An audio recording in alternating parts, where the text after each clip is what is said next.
Okay, the meeting is called to order. Do we have actions taken? Mr. Actions taken in closed session regarding claim number 674591 on a 5-0 vote. The governing board took action in closed session to issue a notice of rejection of claim pursuant to Government Code Section 913. The governing board further authorizes the Vice Chancellor of Business Services or her designee to issue any appropriate notices. No further actions. Okay, thank you. We will now have the invocation led by Trustee Bartlett and the Pledge of Allegiance led by Trustee Inman. Our day-to-day lives seem to be busy with family, work, activities, and many other things that consume our time and effort. This year, we all need to take a pause and reflect on our great country and celebrate its 250 years of independence and freedom, and what that means to each one of us. The United States is celebrating its 250th anniversary, known as the semi-quincentennial, on July 4th, 2026, marking 250 years since the signing of the Declaration of Independence.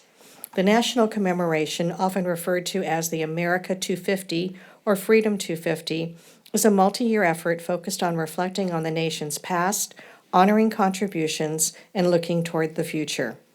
There will be parades, fireworks, speeches, backyard barbecues, and other events on or around July 4th to honor this special milestone.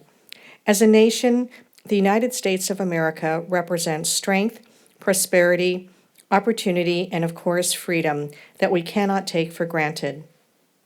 We wouldn't be here today if it weren't for the brave men and women serving in our military and our veterans who also served our country and protected our freedom. To all of them, we owe them a debt of gratitude. July 4th is just around the corner, so celebrate with your family, friends, and loved ones. And if you run into an individual in active military or a veteran, take the time to stop and say, thank you for your service. Thank you. And in honor of this holiday coming up, ready, begin.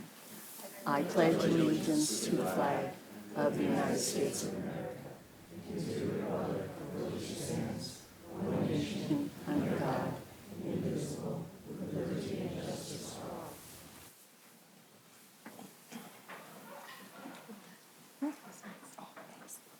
all. Are there any public comments? There are one public comment, Sahand Saruzian. And just a reminder, please keep public comments to 2 minutes. Thank you. I'm ready whenever you guys are. Okay. Hello, guys. I'm an IVC alum. I graduated recently from the University of California, Riverside with a public policy degree. And I want to address one of the things that got me interested into pursuing this path and also attending law school. And that's the law library that IVC used to have. I don't know if you guys are aware, but ever since the restorations or remodeling or whatever you want to call it with the library at IVC, the law section got removed. And now there's no West's Law or Deering's Law that anyone can access in the community. These books are important because although the state provides a Leginfo website for state law, that only provides resources on statutory law and not case law. The nearest law library to that is generally accessible to the public is in Santa Ana at the OC Public Law Library. However, you need to provide them with a $100 deposit to be able to use their online service to access Deering's Law. Because I know some staff members have told me to do that before. And I just think that just creates a barrier of access to people to be able to access to statutory law and case law. And these sets, these whole things come in big sets that like take up a big shelf, and they cost like $40,000. So someone like me can't afford them, but this is just a drop in the bucket for the district.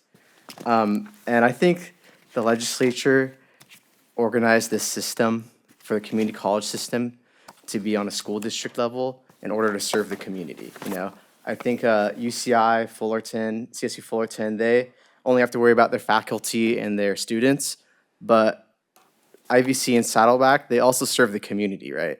Like, the library is open to the public for a reason, and I was really disappointed that I couldn't go look up case law on certain statutes at IVC anymore. So I highly encourage the board and staff to invest in Deering's Law and Westlaw. Nothing too crazy, DeHaan, right? your But 2 just minutes like are that. up. Alrighty, thank you so much. Thank you.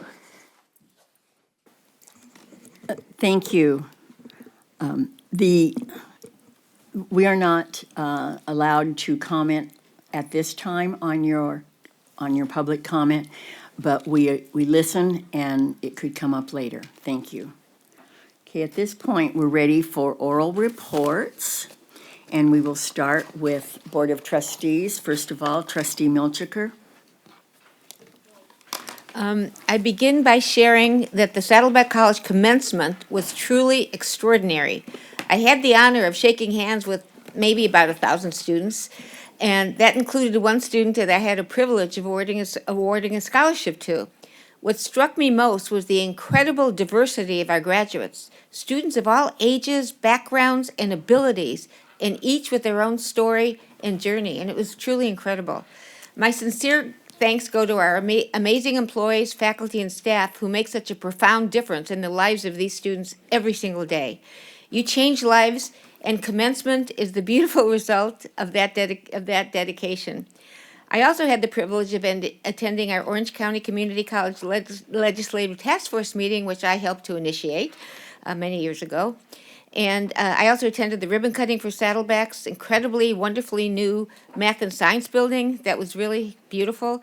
Our ethics board training and our retreat.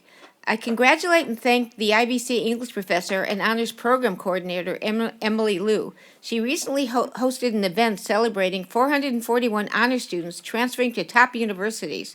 She supported students presenting their scholarly research at the Bay Honor Symposium at Stanford University, and hosted the IBC honor students at the annual Honors Transfer Council of the California Research Conference at the UC Riverside, where she serves as vice president of HRC and the chair of the conference. I recently read about a student living outside of our district who chose the IBC honors program over universities where he had been admitted. This speaks volumes about the reputation we have built. We have an incredibly fortunate to have so many employees and such as Professor Liu, who dedicate their lives to helping students achieve their dreams, and I thank all of you. Thank you. Thank you. Trustee Bartlett.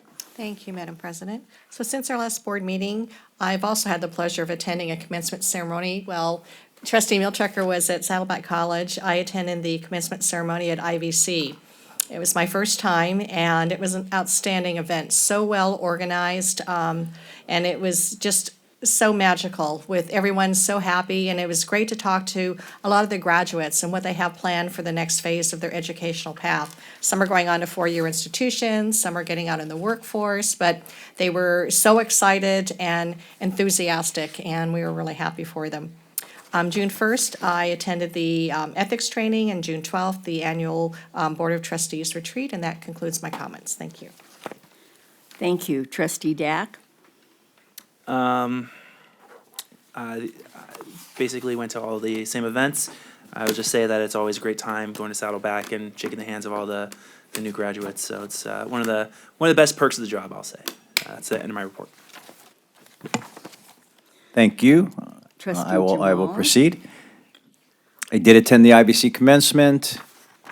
One of the first years I couldn't do both commencements because they are scheduled at the exact same time. So I assume and understand Saddleback's went very well. IBC was fantastic, and I particularly enjoyed the keynote address from the IVC Teacher of the Year, Deanna Valdez, who's a math teacher, and she was fabulous and is fabulous, and I liked hearing from her very much. And the board retreat, or it's not really a retreat, we met about a week ago to evaluate ourselves. It's always interesting when you self-evaluate, and then we listen to how you guys evaluate us, and we're going to try to improve how we evaluate ourselves next year and do it in a way that's productive and constructive. And I would say probably two themes. One is students first and always. That's why a primary reason we're here, to make sure the students have the best education possible. And secondly, yes, our students over here, do it ethically. do it conscientiously and do it ethically, and focus on the interests of the district and not yourself. Thank you. Thank you. I loved the commencement as well, of course. It's my two favorites are the scholarship evenings, or days, I should say, at both colleges, and the commencement.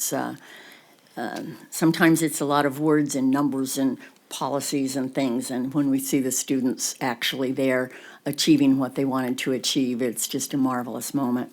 The other thing I wanted to talk about, though, was the final meeting of the Irvine Valley College Foundation and some kind of incredible results for the year.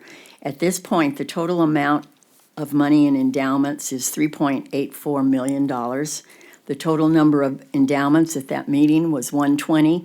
They have two since then, which is like a week away, and so it's 122. 11 years ago, it was a very small number. It's grown tremendously. The total scholarships given out, by the time they added it all up, $739,650 in scholarships. Now, that's really fun to watch the students receive that much help. And it was just a wonderful thing. I wanted to mention too about the ethics and the retreat. We don't get a chance to talk about some of those things, necessarily. We have meetings, and in closed, we can only talk about certain things. And I think that both of those and the combination of both at almost the same time, is going to show a lot of just really good results with the way the board acts. It's hard to remember. You have no idea how many rules there are. And so it's good to talk about it and really understand it. And both of those events were excellent. Okay. Student trustee Eric Shen. Good evening, everybody. Over this past month, I've really taken the time to truly soak up every piece of knowledge I could about both college and district services by attending pretty much every retreat, as well as, scheduling meetings with everybody I could. And so I first want to start off with the Chancellor's Planning Commission retreat that happened in Marbella Country Club. I got to learn so much about district services and kind of realized the well-being of the faculty, staff, and just the college overall ultimately trickles down towards student outcomes. So it really just goes to show how really well thought out the current 10-year plan is actually. And then I also had the chance to attend the Saddleback Consultation Committee's retreat. And I really liked how President Stern said that, they're always trying to work to move the dial. And I was very impressed with the action items Saddleback has already thought about and how essentially practical these action items are, especially with engaging with local stakeholders in our communities and getting students the outcomes they need in both education and jobs as well. And I also then had the chance to attend the IVC Summer Strategic Planning Retreat as well. This one was personally amazing, I have to say. The 24 tactics that were mentioned at the Chancellor Planning Commission was sort of revealed. And the true beauty of it all was that we had over 100 people, students, faculty, staff, come and share and sit at the table together. Every table at that retreat had a student. And it was truly great how the plans aren't cemented, and for great reason, because of the fact that everybody is kind of working towards the same goals. And the fact that IVC is going to become a future-ready college is really, really cool, and it really just goes to show a lot that I did back in the past as well as an ASIVC senator, finally watching that come to fruition. And also then, I want to give major props to Saddleback ATEP's culinary program for placing second place in restaurant quality chili, and second place for last call chili at the annual Tustin Chili Cook-Off. It was amazing, I tell you. Thank you so much. Thank you. Associated Student Government. First of all, congratulations to Noah Aguilar at Saddleback College, who was reelected, so we'll have him for another year. But this evening, we have Avalyn Chin. Do we? No? Yes. Hi, everyone. My name is Evelyn Chan. I am the Vice President of Saddleback's Associated Student Government of this year. And it's really nice that I got elected, and I'm very honored. So far, we have hired almost all of leadership except the veterans, which we are receiving the final word from the veterans department. And we have created and sent out the training and hiring videos for all of leadership to start hiring for the admin coordinators and the officers for our student government. We also have scheduled our training in all ASG days, which will be on every Friday of the first Friday of every month. And our goal this year would be to extend ASG visibility on campus and to do more incentivization of the ASB stamps to increase overall revenue, not only to the program of ASG events, but to also continue to give back to the clubs, departments, and other campus partners. Thank you. Thank you. From Irvine Valley, Luka Krezovic. Close. Hello, everyone. My name is Luka Krezovic. It's nice to meet and see you all. I am a third-year IVC student, and I was a senator last year. I was very, very thrilled to be elected to lead next year's ASIVC under the premise of expanding our interpersonal outreach. Now, currently ASIVC is expanding logistically. We have added about 12 new positions in a combination of taking our current legislative body and stratifying it due to specialization and putting them into respondent committees. And secondly, introducing an ambassador system where we're introducing appointments particularly aimed to get these new first years into our student government based on our new bylaws that have been passed in the elections of spring 26. Beyond that, we are looking at how we can onboard these ambassadors because this is a brand new foreign process for us, and we're looking at the documents that have been passed and seeing how they can logistically be interpreted so that we can get this process done ethically and smoothly. Beyond that, ASIVC has gone to a retreat in Lake Arrowhead in August 28th to the 30th in that weekend where we're going to see how we can gel this newer and bigger and greater ASIVC together for a great year coming forward. Thank you. Thank you. Saddleback College Academic Senate, Carolyn Seaman. Thank you. Good evening. I'm Carolyn Seaman, Academic Senate Recorder at Saddleback College for Frank Gonzalez. Frank sends his apologies for not being present tonight as he's on vacation with family, but I do have a brief statement from him. I would like to start off by thanking President Stern for his time and contributions to the Saddleback College community. It has been a pleasure working with him and his team, and I hope he has a wonderful time in retirement. Looking to the upcoming year, we are excited to welcome and work with our new president, Dr. Cordova. We also plan to continue supporting and working for faculty on several ongoing situations, including the upcoming Title II implementation, AI, both as a learning tool and as a challenge for faculty in several disciplines, and finally, the ongoing banner challenges for our counseling faculty. This month, our Academic Senate executive team members have attended several events, including statewide Academic Senate Leadership Conference, the Chancellor's Strategic Planning Retreat, the Consultation Council Retreat, and a Strategic Enrollment Management Conference. And we will continue working throughout the rest of the summer in preparation for the upcoming academic year. Thank you for your time, and see you next month. Thank you. Irvine Valley College Academic Senate, Jeff Wilson. Oh, there you go. So hi, I'm Jeff Wilson. I'm here for Rebecca Beck. Like Frank, she's on a vacation with her family, so I'm here today. I'm the Vice President of Equity of our Academic Senate. Senate's off for the summer, but Cabinet is working currently over the summer. Some of the highlights is faculty continues to participate in finalizing our strategic goals and tactics for our Vision 2030 plan, and we're heavily involved in that process.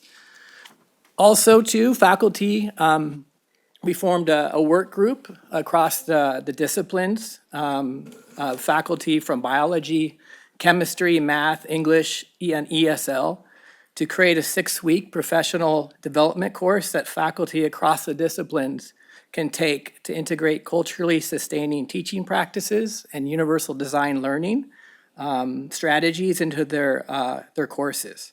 We hope to roll this out in fall with our first faculty cohort. And then after that, roll it out to more and more faculty and hopefully get it to as many faculty as we can in response to the state's upcoming requirements of adding DEIA and UDL into our curriculum. So we're excited about that. Also, lastly, some faculty are also working over the summer on our adult learner initiative, which is, we're now in our second year of our strategic enrollment management project. Focusing on our adult learners is one of our priorities to address our changing demographic needs of our college. And so we all look forward to reconvening in August, and many faculty are teaching summer classes, and others, like many of our colleagues, are taking a well-deserved break. So thank you. Thank you. Faculty Association, Deanna Sugar. Hello, members of the board. Since this is my first meeting as the Faculty Association president, I wanted to take a few minutes to introduce myself. I first went to college when I was 6 years old, when my mom enrolled in a bachelor's degree program for liberal arts at Cal State San Bernardino to become an elementary school teacher. She didn't always have reliable childcare, so she took me along with her to classes, and her classmates would sometimes try out lesson plans on me. From a young age then, I saw that college was a place of opportunity. My mom's teaching job made us a lot more financially stable, but also a place of excitement, with new topics and ideas to discuss, and also lots of homework. I became a teacher myself partly because of that experience. I joined the South Orange County Community College District in 2011 as a part-time member of the English department at Saddleback, and was quickly impressed by the opportunities for professional development and by my amazing colleagues, who always had time to meet with me, answer questions, and offer guidance. Thank you. I was lucky enough to be hired full-time at IVC in 2015, and I always tell people that I love my job. I ran for president for the Faculty Association for 2 reasons. First, I believe in the work of my colleagues. In the 15 years I've been with the district, I have been continuously impressed by the dedication, expertise, and deep care of our teachers through challenges like COVID, AI, and even Banner. They've shown their willingness to put in the work, collaborate, innovate, and think creatively to give our students the best learning experience possible. Second, I believe in the work of teaching. There's no place in life that offers quite the same opportunities as the classroom. It is in the classroom that students learn more about themselves and discover their potential. They gain new perspectives and consider the world in new ways that will help them better find their place in it. And as teachers, we get to take that journey along with them, encouraging, guiding, and growing ourselves. Teaching is a deeply rewarding, challenging, and joyful profession. And so it is with great honor that I begin my term serving as a representative of my colleagues here. And I look forward to working with you in service of making our district the best it can be for our students. Thank you. Thank you and welcome. Irvine Valley College Classified Senate, Deanna Baltazar. Hi, good evening. My name is Diana Baltazar. I serve as the Vice President of Equity for the 2026-27 academic year for Classified Senate. I'm providing today's report on behalf of our Classified Senate President, Brianna Bell, who regrets that she is not here this evening, but she is super excited to serve as Classified Senate President for the 26-27 academic year. As we close the academic year, the Classified Senate Executive Board had the privilege of hosting our Sensational Stars Classified Senate End of the Year celebration. This event was really special as it was created to recognize and celebrate the outstanding contributions of our classified professionals and the meaningful impact they continue to make in the Irvine Valley College community.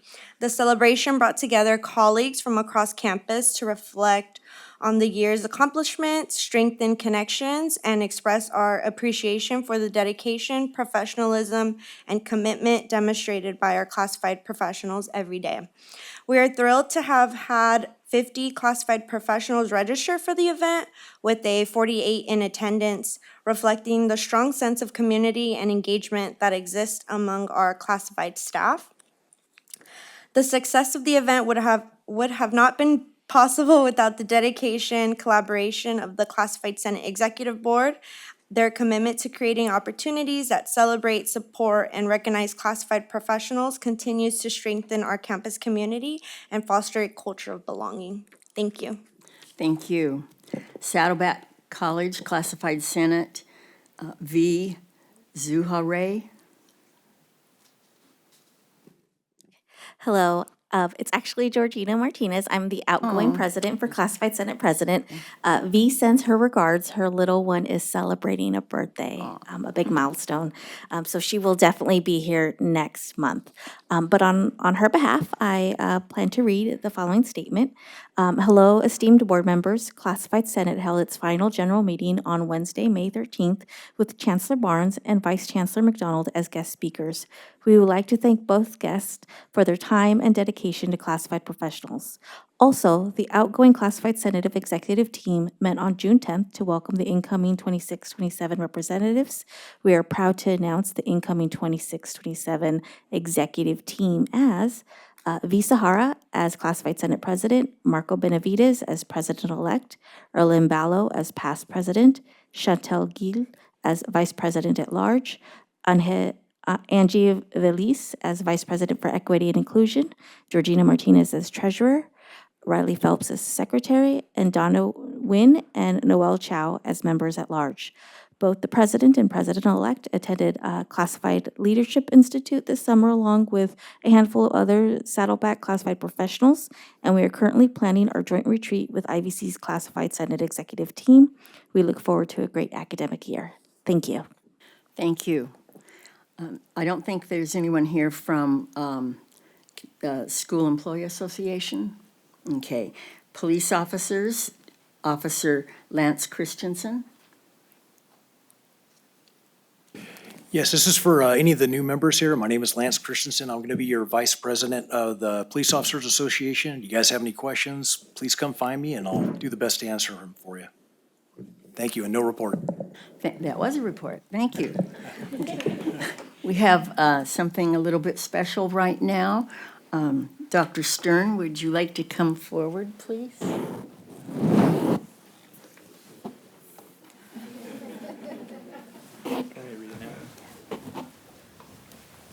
All right, so I have this nice plaque for you that I'm going to read, and then we'll take a picture after.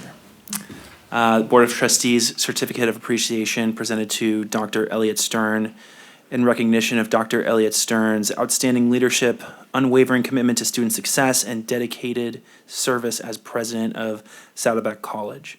Through his visionary guidance, collaborative spirit, and steadfast advocacy for higher education, Dr. Stern has made a lasting impact on the college, its students, faculty, staff, and the communities it serves. The South Orange County Community College District Board of Trustees and Chancellor proudly honor his distinguished career and extend their deepest gratitude and best wishes upon his retirement.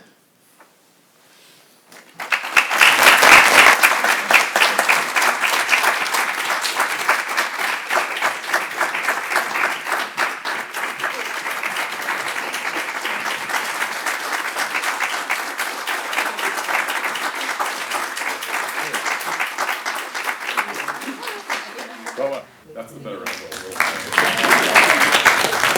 Thank you all. Very nice. Thank you so much. Thank you. Thank you so much. Thank you so much. Would any of the... Madam President, I'd like to say a couple things. Mr. So Trustee. I was on the board when Elliott Stern was hired as president. I always felt somewhat of a connection to you because we're both from the great state of Michigan. And you attended one of the great universities in that state, and I appreciated that very much. And I think when Dr. Stern came in was a little unusual because he came from out of state. You don't see that often in the community college system here in California, where you hire an administrative leader who does not have direct experience in the state of California. I think that was a testament to you and what you brought to this great college, this campus here that we're on, Saddleback College.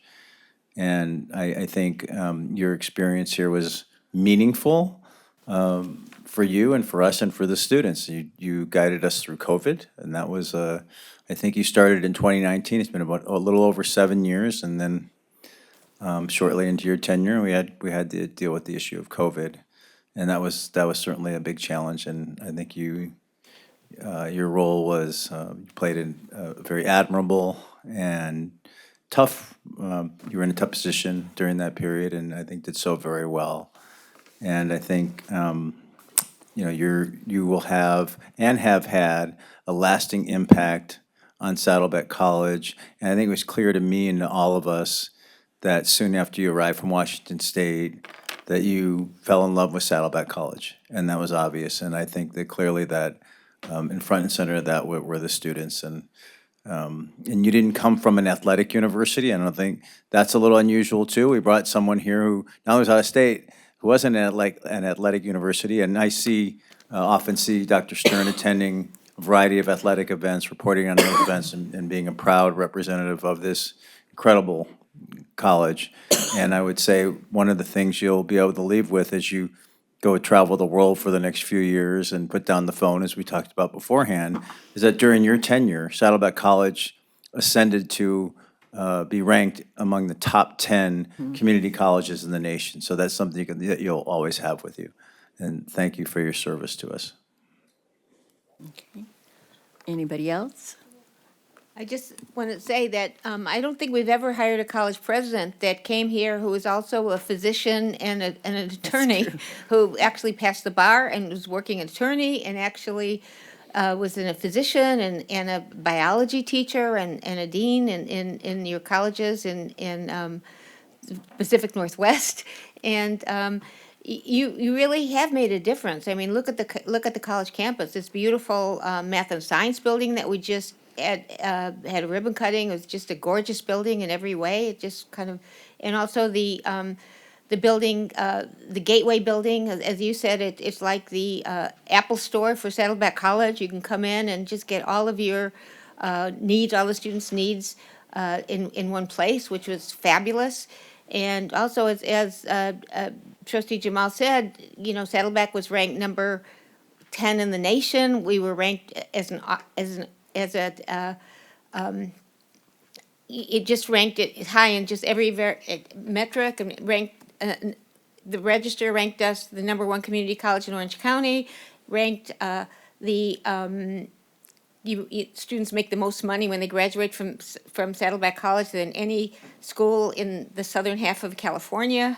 We're ranked high in transfer in almost every metric, and I think the students feel very, very welcome here in so many different ways. So you've done good work, and we wish you great travels and have fun in your retirement, and keep in touch, okay?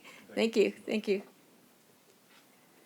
Trustee Bartlett? I've only been on the board a year and a half, but I've had the pleasure of serving with Elliot on the Saddleback College Foundation, and just the enthusiasm, the wealth of knowledge that he brings about the district and the colleges and helping take the foundation sort of to the next level. I mean, the fundraising efforts have just been stupendous, and something to really be proud of. But Elliot just brings so much to the table, and that's why we have the high rankings, you know, with our Saddleback College and Irvine Valley College as well. And we just want to wish you the very best, and you know, go off and enjoy your vacations and holidays around the world. We're all jealous, but you have spent time here and truly made a huge impact that will carry us well into the future. So thank you very much, and we wish you all the best. Trustee Dack? I just want to say I think I've only been on the board, I think 4 years in December, so doubled my time here so far. And, just having been an educator during COVID, I know how stressful that whole thing was. And you just coming in 2019, I think it takes a long time to sort of build up, strong community trust. And being able to go in as a leader during COVID and get the district through that and the school through that. And today, where I'm not going to repeat all of the accolades that Saddleback has gotten. I know you know him. I see you laughing over there. I know you know him by heart, I'm sure. But I think that takes a certain kind of leader to kind of bring that school and the community through that. So I appreciate your tenure here, even though I was only here for the latter half of it. So I'm excited for you to take your 3 weeks in Spain. I came here in 2020, and we had our onboarding on Zoom, which isn't as friendly as being able to look at faces. But the first thing you said is, "I bet you want to know about the Bobcat." And I said, "No, I'm still trying to find where the restroom is." I don't know about the Bobcat. But then later you wrote this thing, and I said, because I didn't have an opinion yet. And I said, he wrote a very, good article about it and well placed and stuff. And one of these people up here said, well, yeah, he was a lawyer, And I said, well, I liked it. I was a debate coach, so I liked that logical progression of ideas and evidence and stuff. One of my favorite memories of you is a story that you told, and it's just so typical of our colleges, and that is that you said you were going from your office to a meeting someplace, and there was a student who was kind of in the middle of the quad looking around as any of us do when we don't know where we're going. And you stopped and you asked him, was he looking for something? And he said yes, and then you walked him to his class. And then you said, by the way, my name is Dr. Elliott Stern, I'm the president. And of course, the student was like, whoa. And it was sort of the whole caring thing in action. And yet I know that you probably really enjoyed that as well, because when you do go into management, you don't see the students as often. And we all like to be around the students, so that was really neat. The awards have been mentioned, and they're plentiful and well-deserved, and leadership plus faculty, classified professionals, great students, it all comes together under your leadership. So, and I'm really jealous about the retirement. Because, well, I'm retired, but I don't get to travel much. So have a wonderful time and enjoy it to the greatest extent. Thank you. Trustee Shin. I know I've briefly only known you for about a month and a half now, but when I first got sworn in, actually, and I had a chance to speak to, Student Body President Noah Aguilar, he said, you have to meet Dr. Stern. He's just an amazing guy. He's led Saddleback so, and I was like, sweet, right? And I thought, cool. And when I first met you, I was like, your demeanor, the way you compose yourself, the way you talk, right? Really lived up to what Noah said. And I was like, wow, I'm so excited to spend the next year, right? Kind of learning under you, kind of involving myself at Saddleback. But in typical Noah fashion, he forgot to tell me that you were retiring. And so I really do appreciate how, over again, this past month, where I've really truly taken the experience of the summer as a learning curve, that you've offered the invite for me to come to Consultation Council. I know a trustee typically doesn't go there, more so as well as a student trustee. And I learned so much about Saddleback and where the college is at and where you're leaving it to Dr. Cordova as well. Truly, when I talk to Saddleback students, they say that you've done so much for them.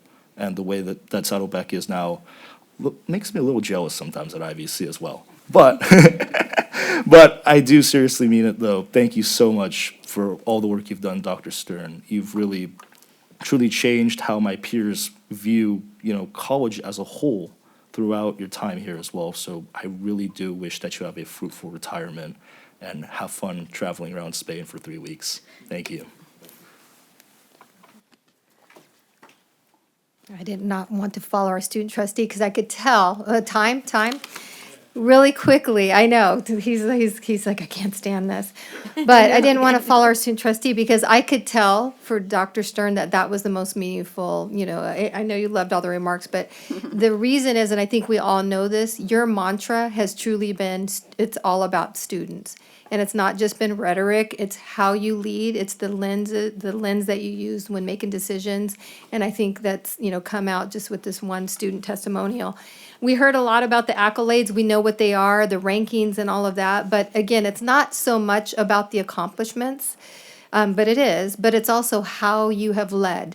And for me, I see you, I know it was said, you came at the time of COVID, and I came at kind of the tail end, and it was interesting. I had known that you had all of these, different experiences, being a physician, being a lawyer, and all that. And sure enough, I remember starting. They're like, well, let's ask Dr. Stern what he believes about, this new strain WD-40. Well, that's actually not one of them, but I can't remember what those were now. You were truly the expert. So, sure enough, I learned really quickly that you were, very knowledgeable person, very intellectual and all that. But I also learned that you balance that beautifully with your heart. And I know it was said even at the retirement or the retirement event that we had at Saddleback, but truly you balance your head and heart beautifully. You're just as analytical as you are compassionate. And, we always say this, we see this in our strategic plan as well. There's all of that beautiful innovation that happens in those quantitative outcomes that we're trying to achieve, but you get it because we can't do those things without bringing the people along. So it's been a people first, it's been a student first leadership approach that you've carried out, and it's been said, because what's beautiful that you're leaving behind is that wonderful foundation, that wonderful culture that will allow these efforts and that focus to be sustained long after you are gone. Now, a lot of people also know that you love AI. We always keep saying, "Oh, you're going to be going to Spain for 3 weeks," but you know what, dude, we're going to be seeing you around too, doing in the circuits. But I just asked AI to help me out a little bit. Like, if I were to put something on a T-shirt, for Elliot Stern, and I told AI a little bit about you. It's actually not too bad. It says, fueled by data, driven by students, delivered with humor, because we're going to miss that big, beautiful smile too, and leading with courage. So thank you, Dr. Stern, for all of your beautiful service, and I look forward to seeing what happens next with your life.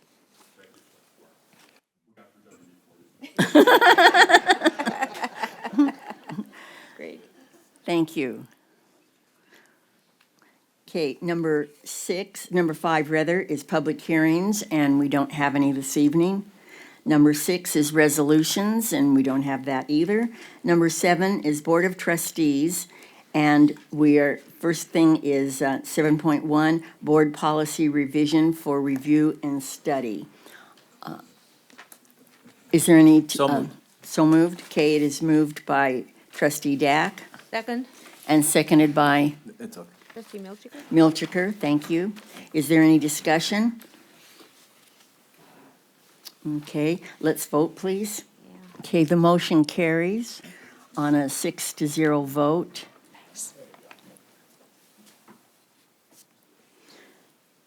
That includes the student trustees, sorry. Okay, number 8, presentations, and the first one is on student housing grant applications. Good evening, everyone. How's everyone doing?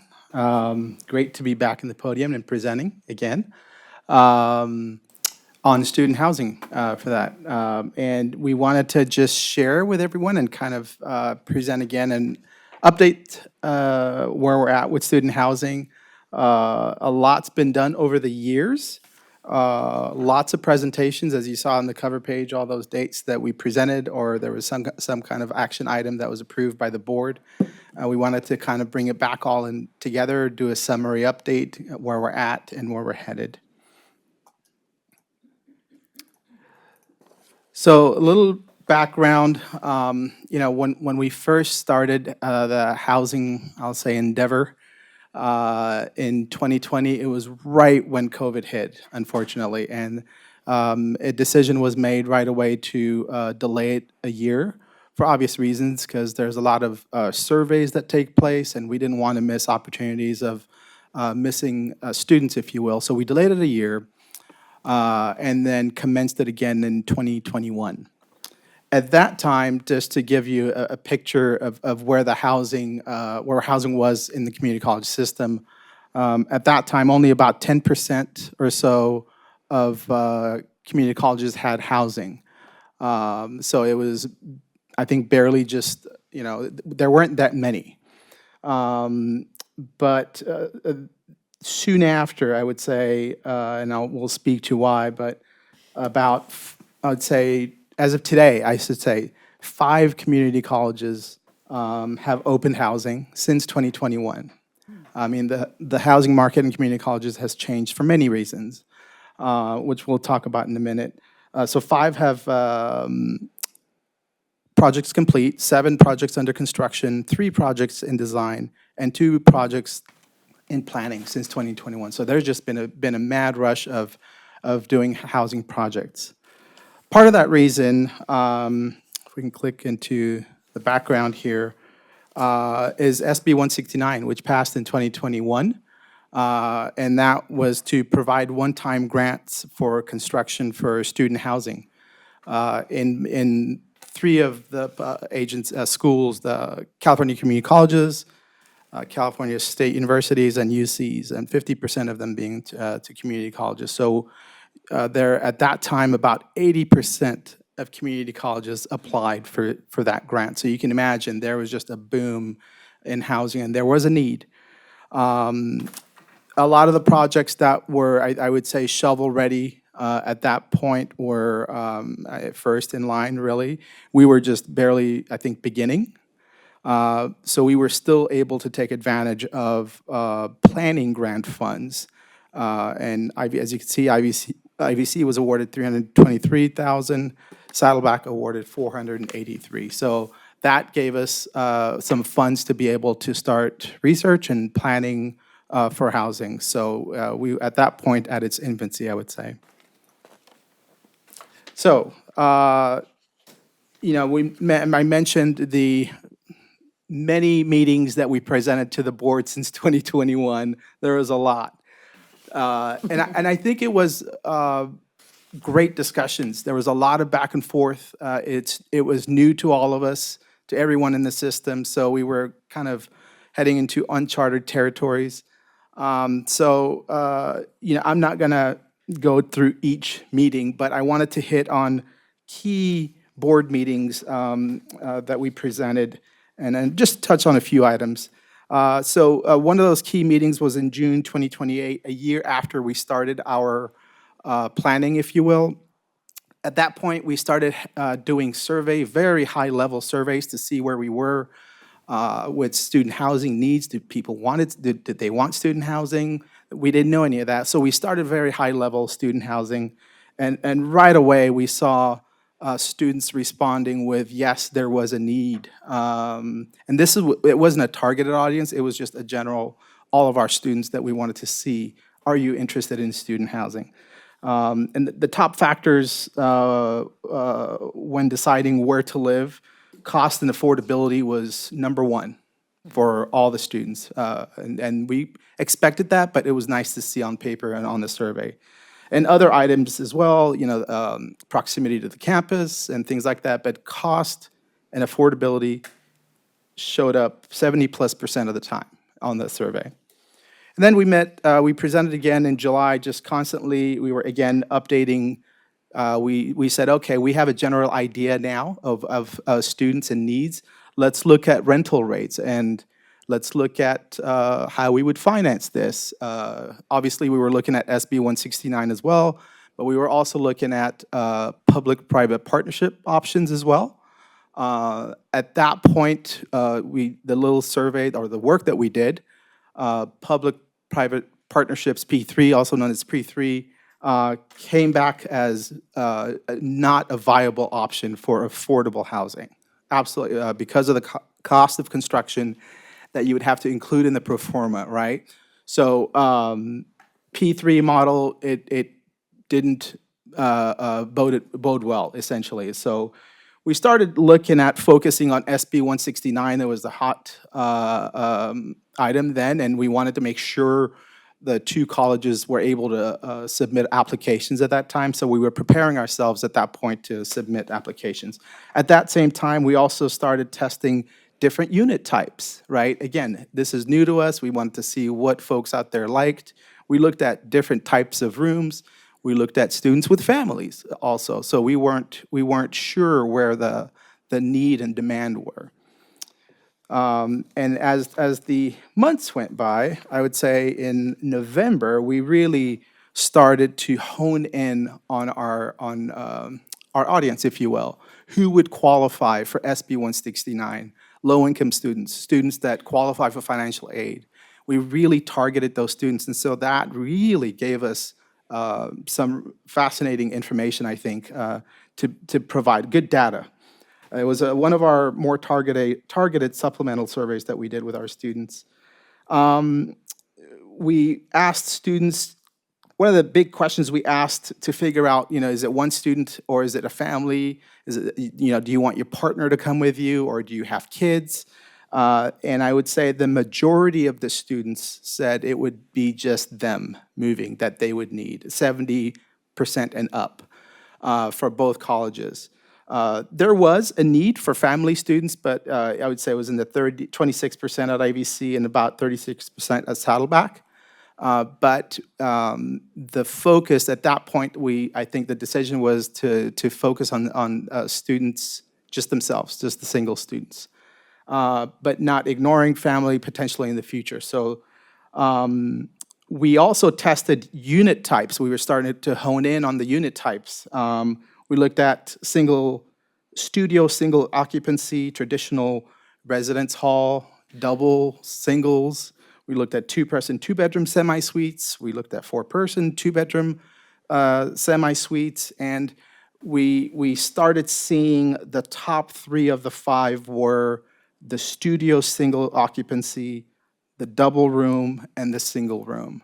That became, I guess, the fan favorite, if you will. And we started to hone in on that. And as we were doing all of these surveys, obviously, we're sharing, working with the colleges, different constituent groups, both at the college level, at the district-wide level, kind of sharing information as we're going through these surveys. Part of that November survey also was location preference. We looked at, obviously, where do you want housing? Do you want housing at Saddleback? Do you want housing at Irvine Valley College? We also threw ATEP in there because we wanted to see, how that worked. And the majority, the majority of the students wanted either to be at Saddleback or IVC. The response for ATEP was very minimal. So which told us that the close proximity was a key to their housing needs. And we targeted, again, surveying students that would qualify. We got a good response rate for that, which we were very happy to see. The survey response were at IVC around the 18% range and 15% range at Saddleback. Great response. We targeted full-time students to see, would they be interested that would qualify, full-time students that qualified. But we also asked part-time students, would they be full-time students if housing was available? And we got great numbers for that as well. So I would say this survey really was the foundation of kind of starting the pro forma and program, if you will, for each project. And that led to January 2023, where we submitted our first project construction grant, and we can only, at that time, I believe still, well, at that time, we could only submit one college at a time. So we submitted Saddleback was prepared, so we submitted Saddleback's. And that had the original programs of 140 beds, 320 beds, total beds, with that mix of single beds, double beds, and a studio, because that proved to be really what student liked. The original cost was approximately $103 million for the Saddlebacks project. Included in this was the staffing needs that would need to run the building once it's opened. So you have the additional police officers that are needed, the plumbers, electricians, the staffing that's needed to run the day-to-day operations of that. Also, the director of residence life, administrative assistant.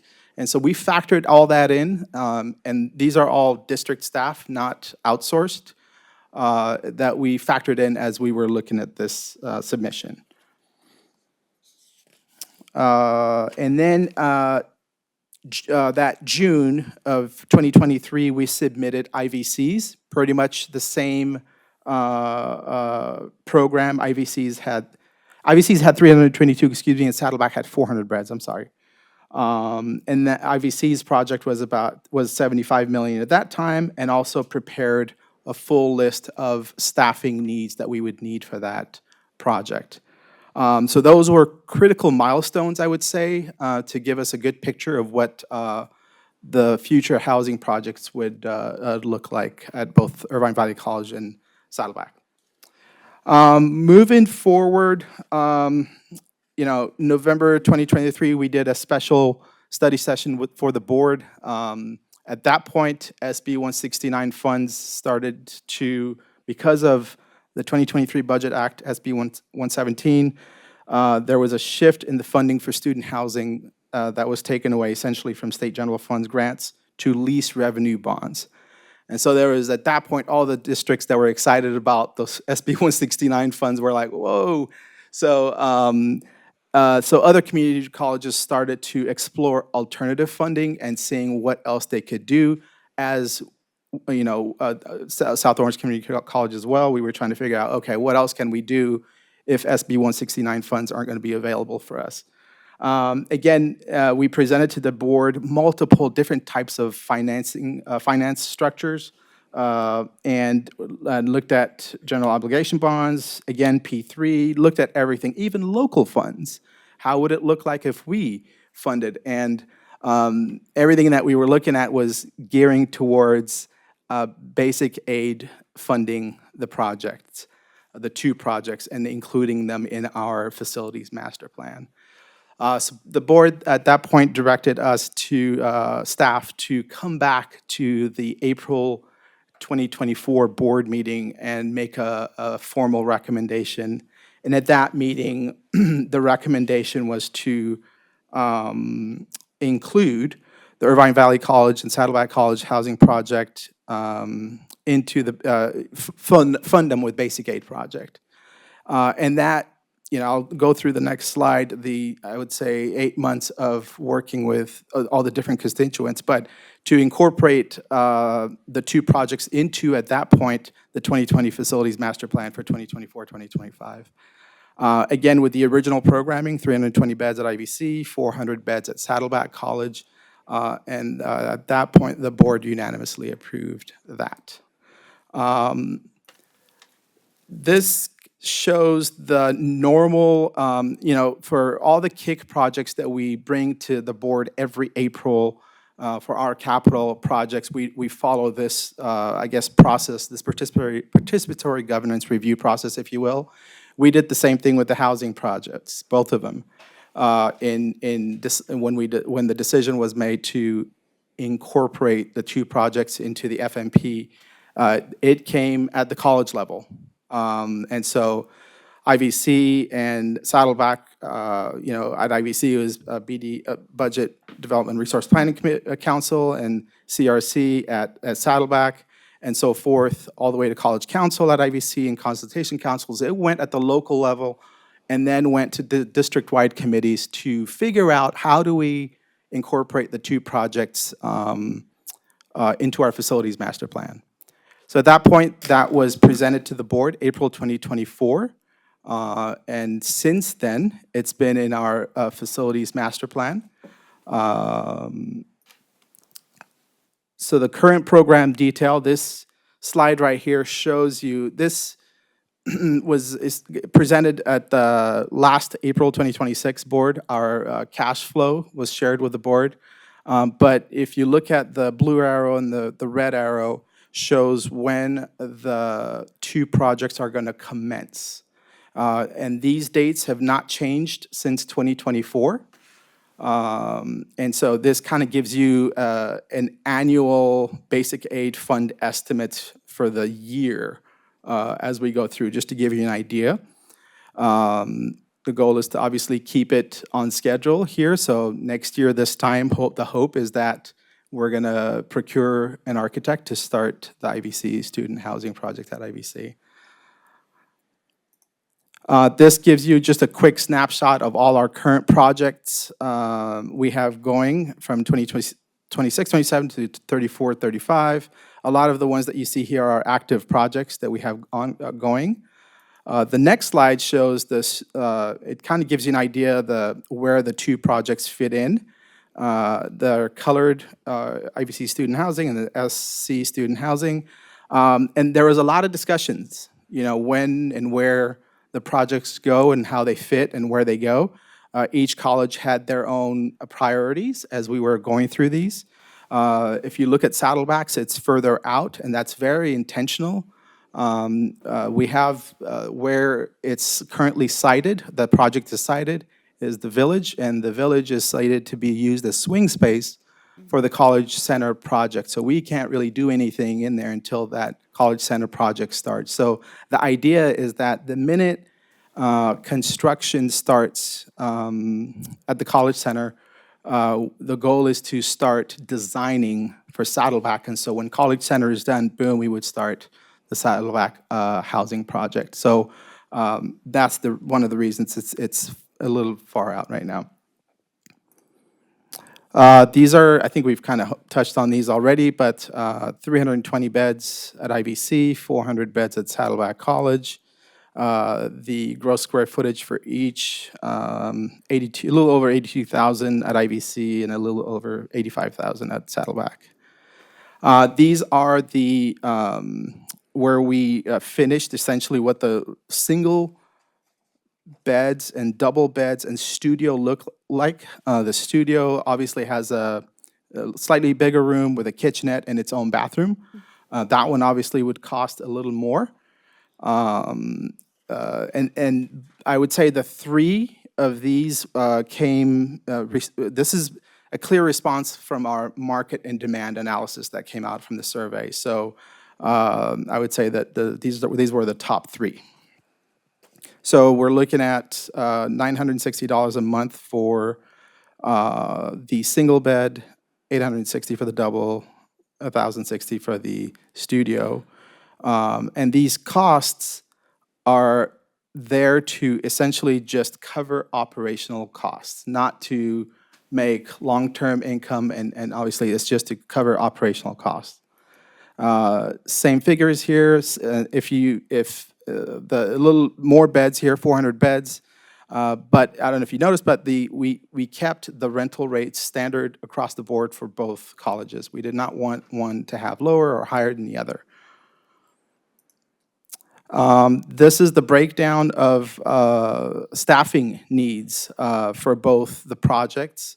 The ones in color that are colored differently are changes from the previous application that we did. We increased it. Again, we're learning here, and more discussions went through since the last submission, and so there were requests to add positions or increase the position from 0.5 to 1. So those discussions we went a lot of back and forth on that. This is just a general breakdown of the project summary, if you will. Again, 82,000 square feet, and the breakdown of that 82,000 square feet, 41,000 of that is the residential. The programming are spaces like study rooms, meeting rooms, and whatnot, and then circulation space are the hallway space and whatnot.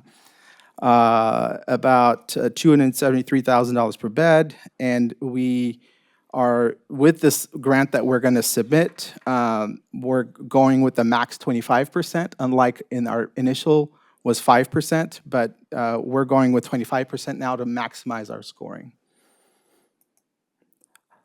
So here gives you the total cost of ownership.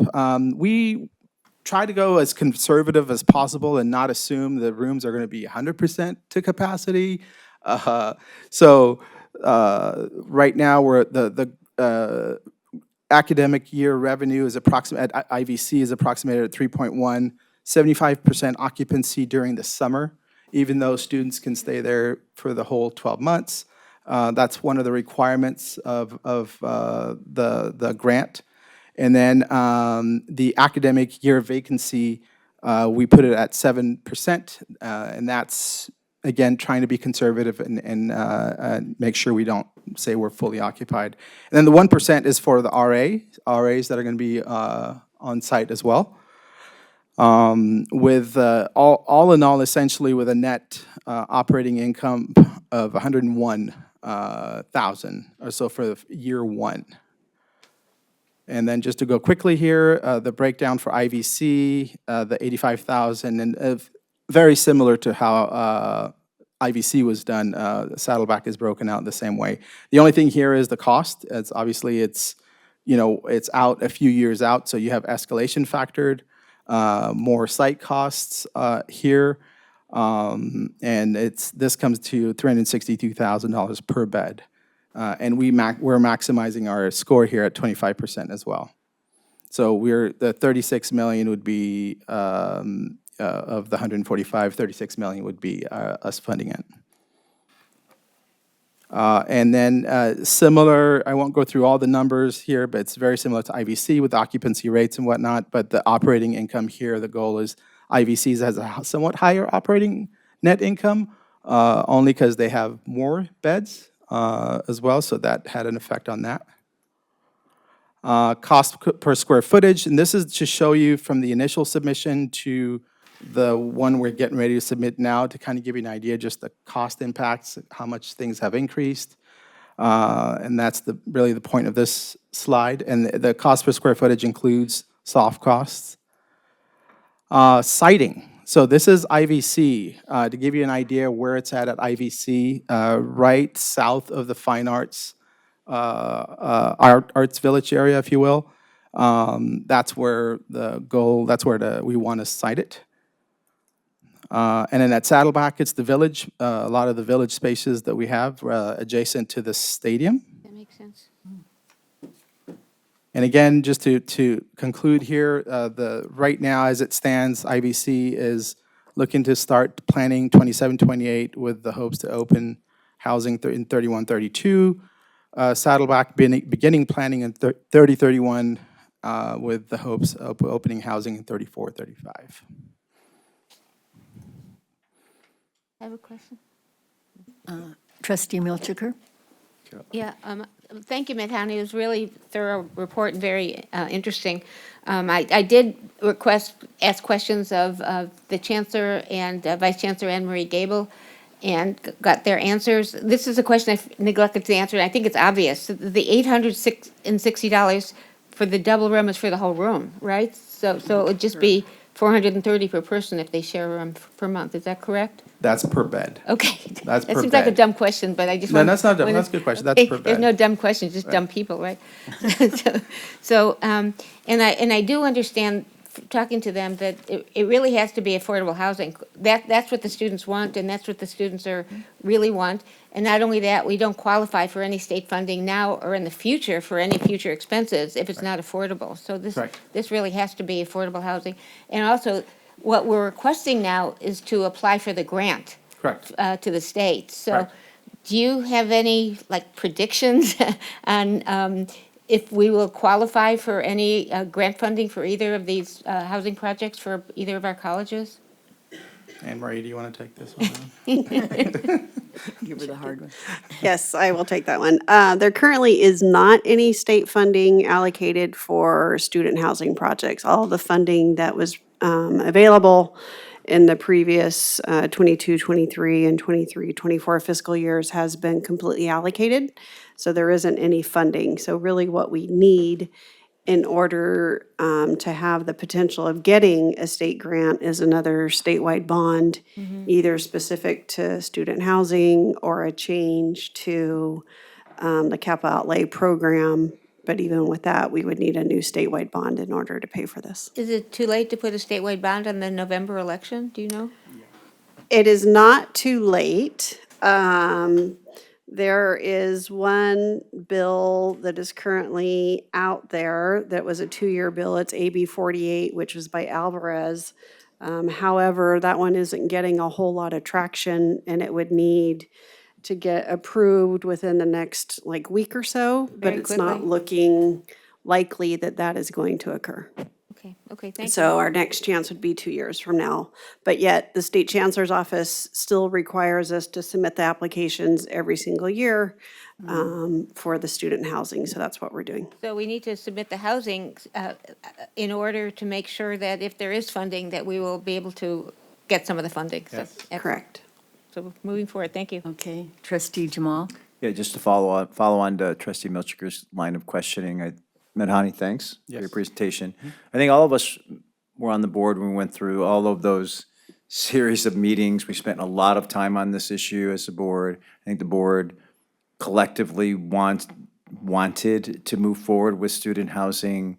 As I mentioned before, there was a prior administration here that was not wanting to move forward with student housing, but we as the board wanted to see if we could make it work.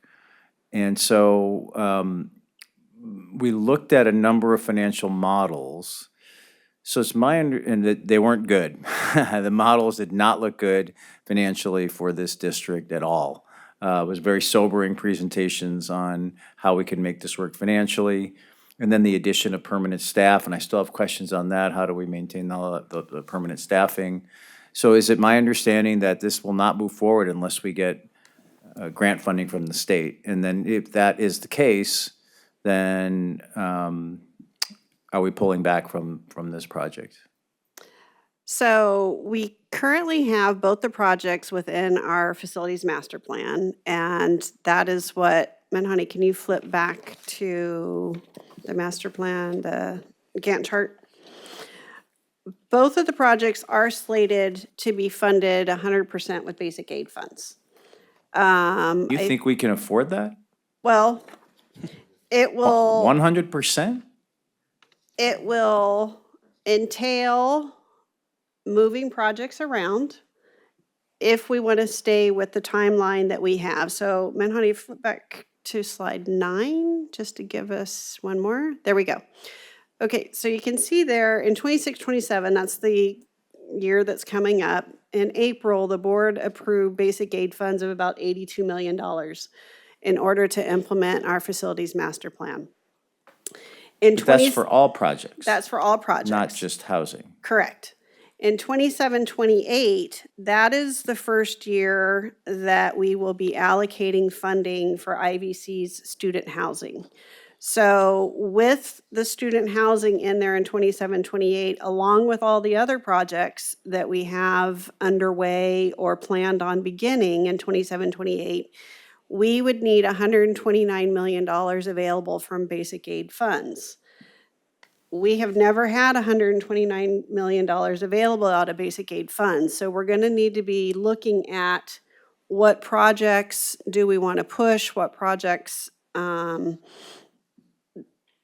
really it's what projects do we want to push. That's kind of how we adjust within the means of the funding that we have. Some of the projects that would be starting for the first time in 27, 28, just to kind of give you an idea of what's in there and what potentially could or maybe would be pushed. We have the horticultural project at Saddleback College, which you can see there is kind of in the middle of the screen. That's a $32 million project. We have the SAC, the repurpose of the SAC building at IVC. That is a $12 million project. We have the BGS elevators, or the BGS and the HS elevators. That's a $15 million project. So I'm not going to go through every single one of them, but it kind of gives you the idea of the projects that have the priority in line for this that we would need to look at and push out farther, Right. if we wanted to move forward. So looking at this clear-eyed, even though I think the board before, when we voted on this, the board was, I think, we had consensus, we wanted to move forward, but also at the same time, that there may be some consequences to that as far as other projects getting pushed out. So I think that we need to reevaluate, look at that again. I'd love to hear the student trustee, your perspective on this, and also the faculty association and the other faculty groups, because this is going to, if we move forward, this is going to affect our other capital projects. I don't think there's any question about it, unless somehow miraculously we get an influx of state grant funding, because I think when we first started talking about that was a predicate, that we weren't going to move forward without state grant. Now it sounds like we're moving forward regardless of whether we get funding from the state. And so I know we looked at other models like OCC, which has market rate housing, correct? And they're apparently been sold out for years. Is that correct or no? They haven't been sold out for years. I think they are at about a 95% capacity right now. So in essence, they are completely full, but it took them a year to get up to that point. One of the things with them is they don't require that it be students. And so I know that in some years, I don't know about this current year, but in the past, they have had community members that have been in there. So they weren't all student housing just to try to get it filled. Can I just chime in as well? Yeah, can I just Chair? had a couple more? and Yeah, I I'll- was just I'll- going to answer one of your questions. Yeah. So 2 years, actually, from the very beginning when I got here in 2022, it's been 4 years, which time flies. I was very impressed the way our board and our administration was moving forward with housing and the due diligence that was happening with regard to student housing. And in 2024, April 2024, just as a refresher, it'd be probably really good for the board to even go back and listen to the discussion. But there was consensus, as you mentioned, among board members to move forward using basic aid dollars and prioritizing housing within the facilities master plan. And then again, I know, Medhani, you showed the whole governance process. So this has been thoroughly vetted. Tonight, it was more of a reminder to the board, this is what the journey has been and what you agreed to in consultation with the faculty, the classified professionals, the students. But we were using this opportunity because we also were, applying for these state funds, but we just wanted this to be a refresher. So Yes. when you had talked about kind of going back, it's kind of like, it's been thoroughly vetted, so. You know how much I like you, but I don't, doesn't, and I was very much part of those discussions, and I believe I said at the time, we need to look closely at what programs and, what projects are going to get pushed or shelved as a result of that, a result of this, which we all support, we want to happen. But I think we should always look know. at it from a fresh lens on what projects were gonna be moved out or not completed.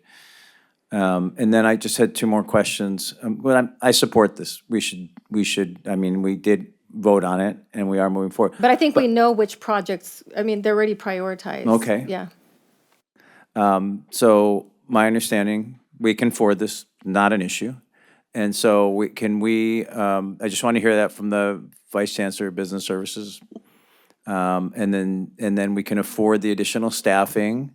I want to be sure of that. And then, are we going to get, or what about the city of Mission Viejo? Is this going to help them get credit towards their arena numbers at all?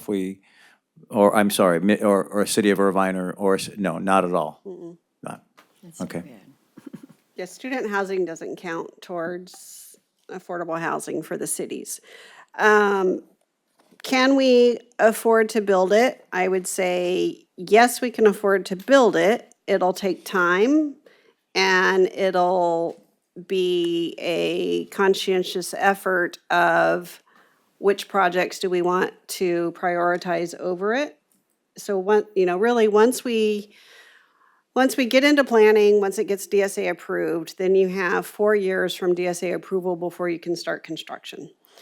And when we get to that point, it's going to be working with the campus of, okay, well, which projects, like I, went through kind of a litany of some of the projects that we already know are going to need to be pushed just based on the facilities master plan that was presented and approved this past April for the projects, because we're not going to have $129 million in 27, 28 of basic aid funds. We will, hopefully have 80 million again from that with everything else that we have.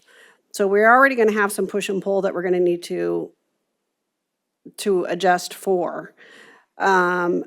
As far as long-term of running the housing, the IVC numbers, we saw that IVC, the first year was going to be 101,000 estimated profit, and the 20-year was only 226,000. Well, that tells you that as time wears on and as our expenditures increase because of the over 17 full-time equivalent employees that we need to hire for that project at IVC, they're going to be running in the red years out. Yeah.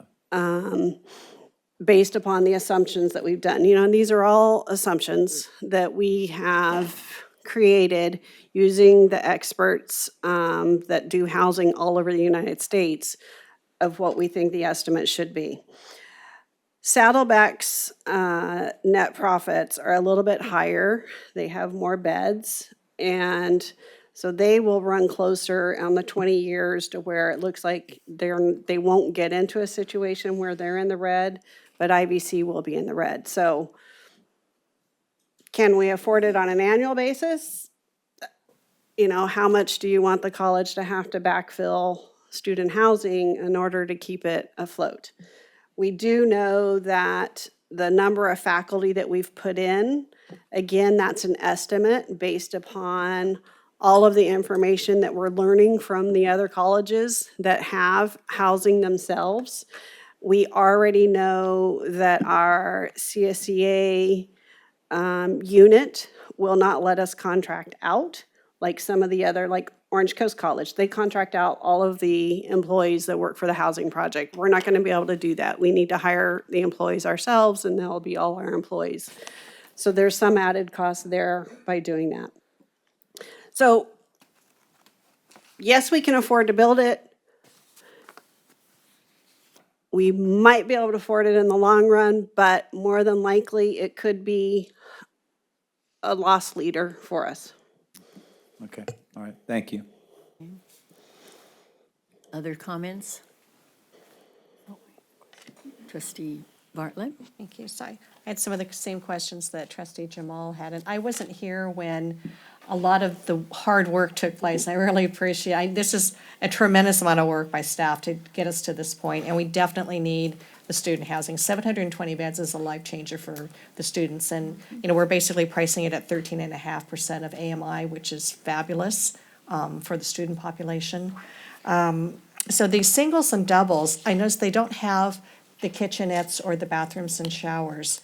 Are there communal areas then for those things under the, those other areas that are listed, the other, let's see. Yes, there are. Okay. You know, we didn't bring you, on this one, we didn't bring all of the site plans that were mapped out, but they are all communal bathrooms and communal kitchens, and, you know, they have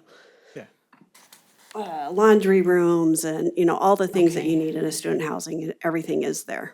Okay, and, let's see. And I know it's tough, I was looking at the charts relative to the other projects, and then looking at the cash flow, and it is a little nerve-wracking because the way the numbers are penciling out, even if we get some of the state funding, it's gonna be really tight, and projects are definitely gonna get pushed. The thing is, if we push out the student housing even further, that's going to get more expensive, and then we could end up with less units on each site. Instead of 720 beds total, we might end up with 500 or something. So we want to try to serve as many students as we can through this housing project, but these are expensive projects. And the numbers are, they're a little bit scary, because we don't know what we're gonna get year after year relative to property taxes, and that's something that we rely on heavily. The economy, of course, has been good right now, and property tax revenue has been increasing. I think in our service area, we had, I think, a house recently that sold in Laguna Beach for over $100 million, which was incredible. So that all brings in additional revenue into, our community college district. Relative to the financing side or the numbers side, we've got basic aid dollars that are allocated. Have we looked at, so in California, there's something called the CSCDA. Have we looked at, it's the California Statewide Communities Development Authority. They do a lot of funding for low-cost student housing. In fact, that's one of their focal points. Is that something that we even looked at to see if that was a possibility that might work for us? So we looked at P3s, we looked at a combined effort of certificates of participation. The CSDA, I don't think we did look at that. Okay. I'm not aware that that's available to community colleges. I think it is. So full disclosure, one of the statewide boards that I sit on is the CSCDA. And we, on our agendas, time and time again, we're funding low-income housing projects in cities and counties and districts and so on. So I think that's something, if we can possibly check into that, because it's the type of funding that I think we would qualify for. And we just funded a low-cost housing student housing project at our last agenda.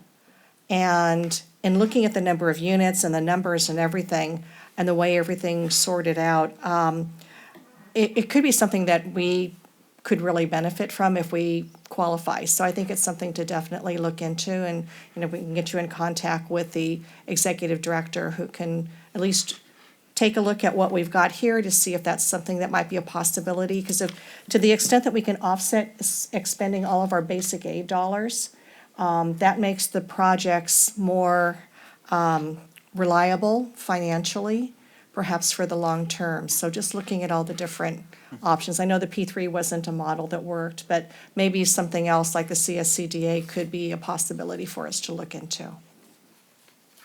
Trustee Bartlett, one thing we also looked at is also a couple of other schools did what they call intersegmental, where community colleges worked with a UC, for example, and they partnered. And so we actually reached out to UCI and see if they were interested, but the timing just wasn't perfect, unfortunately. But we had a couple of meetings with them as well. And to the extent we can sort of control our own destiny and not have to rely on another, Yeah. University system or college system, it's probably a lot easier. So, okay, those are the only questions I have right now. Thank you. So I had a question relating to the housing projects. For one, it says that you have to prioritize low-income students, but not every low-income student can afford housing that's at around like $1,000 a month. So my question is, are we accounting for the possibility of having grants for those students to live in those housings? Because I know some low-income students, family situations, they commute, all those factors, right? So are we accounting for that within our budget at the moment as well, or will there be a different process for that later on? That would have to be a different process that the student would go through themselves. What we have accounted for is that we would receive, the $1,060 per unit for the studio, the $960 if it's a single, and the $860 if it's a double. So those are the rates that we would need to collect from every single student who is occupying a bed. Whether or not the student can get financial aid to help them defray those costs, that would be on the student individually. So I see. Thank you. Also, I realized that ASIVC President Kresovich had a question. Yeah, he was raising his hand. At the end of the day, I am an ASIVC president, but something that I learned a lot from interacting with IVC student body is that a lot of students quietly are renting rooms. And one of the cons of living around IVC, and maybe this is coming from a transportation engineer myself, the public transportation is not one that is reliable, especially when you need more than one leg to connect to your journey. For an example, just to commute from IVC to ATEP, you need to go on 2 buses and have to wait half an hour to connect to them. So to relate to this, when I look at the student housing discussion, I know a lot of students that are paying these rates for a room around Irvine, and on top of that, they may be unlucky to have a bus that's within half an hour walk just to that network. And they end up unfortunately paying for Uber, Lyft, very pricey options. But as an ASIVC president, I see a lot of potential in this project to not just provide a cheaper alternative for students, but greatly enhance the social life. Thank you. Thank you. Did you have? Yeah, I have one additional question. So through the county, there are Section 8 vouchers. Is that something that would be applicable here for the students or not? I am not sure on that. I don't know if our vice president, do I have a vice president? I mean, I was thinking we'd have to be cleared for that, but it's easier and easier to get cleared. I don't know about college campuses. I haven't heard that. It's awkward, but you've got to use the microphone. I'm so sorry. I would try to articulate what she did. I'm not going to do that.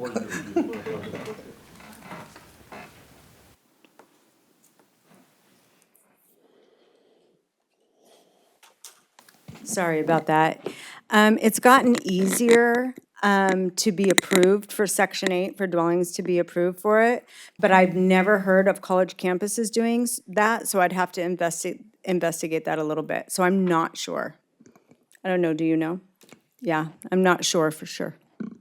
Okay, and then another thing we can look at is through organizations like United Way, they have programs where they work with apartment owners, but I think in sort of funding part of the rent, if the individual qualifies, they may be able to put together a program with our community college district where, because it's on a need, not need to know, it's on a financial need basis.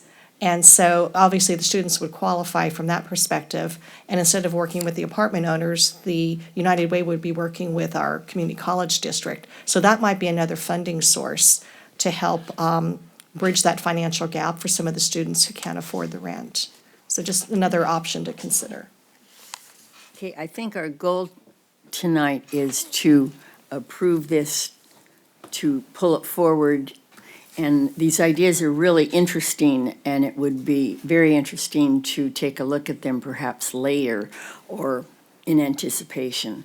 But right now, we want to just make sure we get on the list for possible project if the state gets money. So unless there's something else towards that goal, we might be ready to vote, or is that true? Okay, hearing no objections. I don't know that we actually. You need a motion? Yeah, we don't, we shouldn't have had all that without the motion, sorry. Okay, so we need a motion and a second, please. So moved. It is moved by trustee Dack and seconded by trustee Shen. All in favor, please? Or let's vote on here. The motion carries on a 6-0 vote, including the student trustee Shen. Thank you very much. The second presentation is, actually we had that, that's all right. The second presentation is on the budget. We seem to be talking about money this evening. Evening. I always like to start the presentation with just a huge shout out and thank you to all the people involved in developing the budget. This year was an extraordinary challenge with some of our new system implementations. So everyone at the college level and in my office really did Herculean efforts. So I just want to do a big thank you because I'm here presenting with my colleagues here, but the real work is happening too behind the scenes. So let me get started. Let me make sure I'm clicking the right thing. Just to like to start out with a little bit of background on sort of where we are in the cycle. So this is the tentative budget. It's really our draft budget that we have in place in order to be able to expend our funds come July 1st at the beginning of our fiscal year. And we will be bringing forward the adopted budget, the final budget, at the August board meeting, and that's our true budget in place for the fiscal year. This is just a sort of pictorial of our budget process. I'm not going to read every arrow, but it starts with in January, when the governor releases the first version of his proposed budget for the next fiscal year. Then early May, we get the updated May revised budget, which is the version of the budget we utilize to develop the tentative budget. The state budget's approved on or before June 15th, and then the state budget details will actually be inclusive in our adopted budget. The timing is a little tricky because we now have the state budget enacted, but it's not reflected yet in the tentative budget process. I keep clicking the wrong thing. Lefties. I'm going to pass it over to David and Rod here to go over their processes at the college level. Thank you, Connie. This slide provides an overview of the budget development and resource allocation process at Irvine Valley College. While at the district level, the overall financial framework is established, at the college level, we engage in a collaborative bottom-up approach of identifying resources for the upcoming year and really aligning resources locally available with the overall institutional priorities. So going back to the timeline here, we start our process in October where individual departments can submit their requests, and then the request goes through a rigorous process, which includes initially departmental management, dean, director level review, goes to the vice presidents, and also for facility and IT requests, those are reviewed by the department directors of those departments.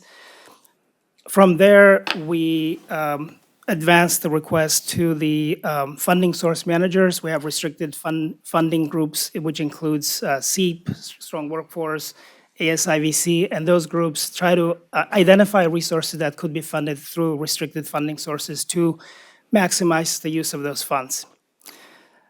From there, we start the shared governance or strategic planning council review process. Each council has 2 opportunities to review and provide feedback, and that culminates with the college council meeting in May, where college council provides funding recommendations and a funding plan to the president. The president, in a close consultation with president's cabinet, makes the final determination in July, by July of each year.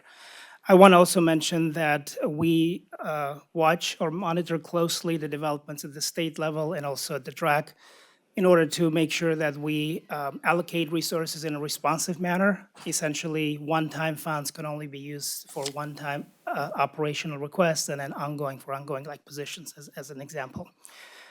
At the end, we also, throughout the process, I just want to also mention that we communicate with the campus community, with the request authors, so that everybody is essentially up to date on the development of the process itself as we progress throughout the year.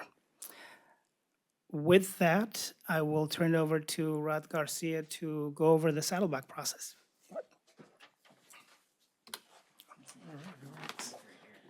All right, well, good evening. Our process is very similar to IVC's, so I'll just go over some of the not only communication that we have on campus, but our resource allocation process. So we begin with January, when we have the January budget update. We share the memo with all our, and sorry, there's a lot of acronyms on this slide, but we share with our college resource committee and our consultation council, and that's really the beginning of our resource allocation process. January is when all the requests are due. Between February and March, we go to College Technology Committee and CRC review, make recommendations to our Capital Improvement Committee, as well as our District Technology Committee. During that process, we have CTC and CRC, which includes facilities. They review for any feasibility studies for any other requests we have.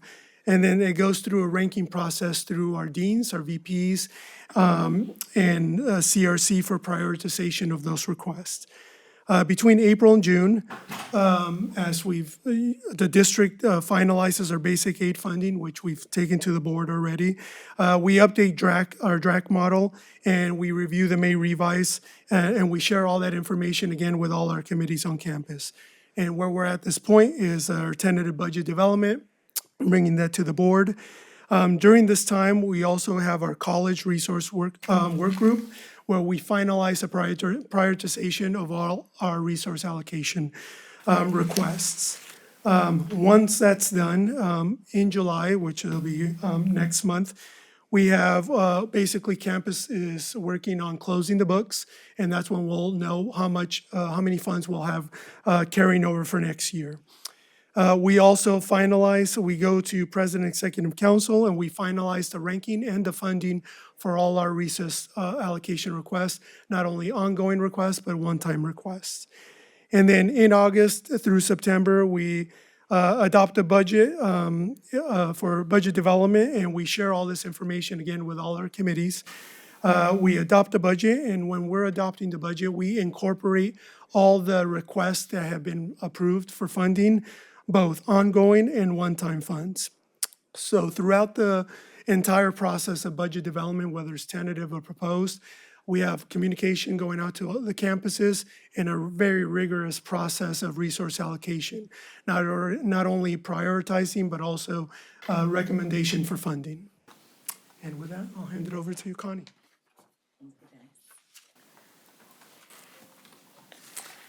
Okay, just as a reminder, in January, the board adopted both the budget guidelines, but also reviews their philosophy on the budget. So this is just a reminder that we always focus on ensuring wise and prudent use of public resources.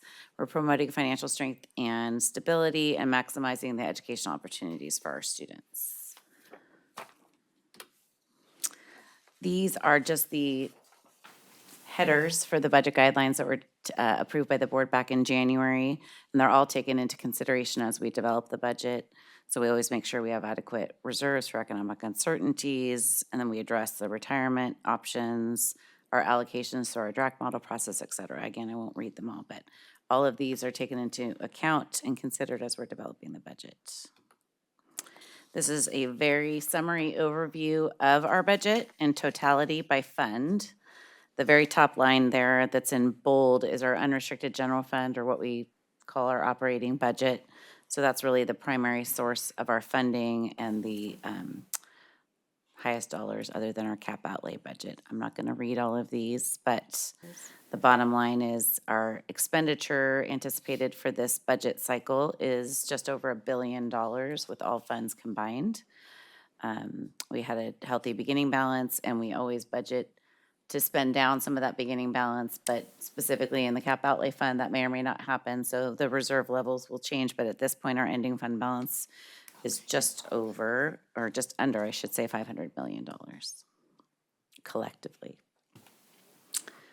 So the revenue assumptions that are incorporated in this budget, again, just as a reminder, they're based on the May revised version of the governor's budget. Our student-centered funding formula, which is the primary source in our draft model allocation, had a COLA applied of 4.31%. So that was the statutory COLA of 2.87, and then a discretionary COLA added on top of that of 1.44%. And then it also includes any growth funding that's available to us at the 0.15%. We budgeted our property tax increases at a rate of 4% based on our historical trends. And that led to an allocation to our basic aid projects of $131.2 million. But as a result of the additional COLA that was in the May revised compared to where we were when we were estimating our available funds, at this point, the budget does include a basic aid contingency shortfall. We don't anticipate that to be the case when we get to adopted budget. We have more final numbers for our fiscal year 25-26. But at this point, that's what's incorporated in the budget. We've projected our lottery revenue based on our reported FTES at $190 per student, or per FTS of 6.1 million. We have the ongoing EPA funding through 2030 at $100 per FTES, so that's 2.8 million included in the budget. And just as a reminder, when we, at the end of the year, when we report out, those funds are required to be spent on salaries and benefits that are non-management, so we always report part-time faculty salary and benefits. We are projecting interest income to be $12 million, and our ground lease revenue at $5.7 million for the properties on our ATEP area. On the expenditure side, we've budgeted salary increases based on our negotiated salary schedules and including any new positions that we are aware of at the time of the budget development. Our PERS rate is 26.4%. The STRS rate continues to be 19.1%. We've estimated health and welfare benefit increase of 10%, which the good news is it's going to come in slightly below that now that we have some of our finalized rates, so that'll drop at adopted budget. Unemployment insurance rate is 0.05%. Our workers' comp is 1.16. Unfortunately, that one went up a little bit with our final rates, but that will be incorporated and adopted as well. We're projecting our premiums for property and liability insurance at $4 million. As I mentioned earlier, we've met all of our reserve requirements pursuant to our board policy, so we want to make sure that we're hitting 2% of our operating budget when we look at all of our economic uncertainty set-asides combined. So in the DRAC model, we set aside the $22.2 million of our unrestricted revenues. The sites all, by policy, have to set aside at least 3.5% of their unrestricted expenditures. To meet our two months of operating expenses at tentative budget, that needed to be 4.35% of each of the allocated budgets for the colleges and district services. And then we have the reserve for basic aid at the 19 million. The 20% contingency calculation was the 22.9 million. And again, the shortfall at this point was the 3.8 million. What did you say about shortfall? I'm sorry? What did you say about shortfall? Right now, we don't have enough to cover the 20%. based on the increase in the SCFF formula for the high COLA, but for adopted budget, we anticipate that will not be the case. This is just a sort of pictorial view of all of the allocated funds district-wide by the type of funds allocated. Shows how much each college and district services is receiving as a combined total of the pot, and as well as all the contingencies we have set aside and the long-term and fixed expenses that we set aside out of our basic aid funds proportionally. The total is 497 million. This is, sorry, only the unrestricted general fund, not the total budget. Just a review, again, very summary level of our DRAC model calculations. The primary source is the SCFF revenue, so that is calculated based on the state's formula, including, unfortunately, this time some unfunded FTES. Our FTS growth is greater than what is being funded through the state formula.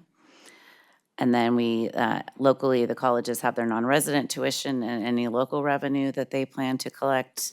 And then district-wide, we have local revenue and state revenue. And then we cover the PST transfers in for both district services and the colleges to come up to our total allocated funds through the DRAC model of just the just under $317 million. And then when we add the contingencies to that, the total budget is the 337 million. Oops. So next steps. We have some extra slides at the end that are next steps. The state budget was actually adopted in time for us to incorporate it in the presentation. So we'll go through some slides at the end here on where we are now. But we will monitor that state budget and look at the all of the trailer bill language and make sure that's incorporated in our adopted budget in August. We're constantly looking at our enrollment trends and make sure that we're adequately projecting the future of the SCFF model. And the year-end closing, as my colleagues mentioned, is a big lift so that we can close the books and get true and accurate ending fund balances that are also incorporated into our adopted budget in the August board meeting. So this just shows us sort of the track of where we were. So at the May revise, far left-hand column, that is what our budget is based on.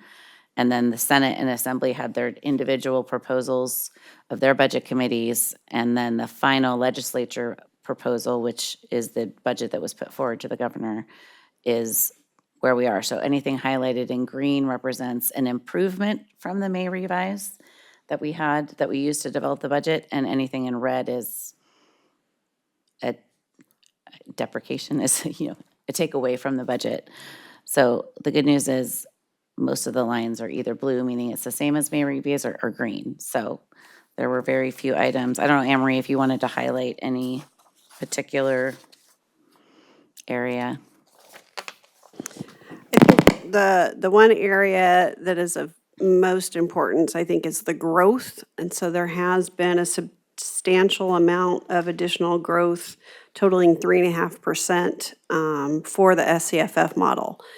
What that means for us is that we would be providing more funding into the DRAC model.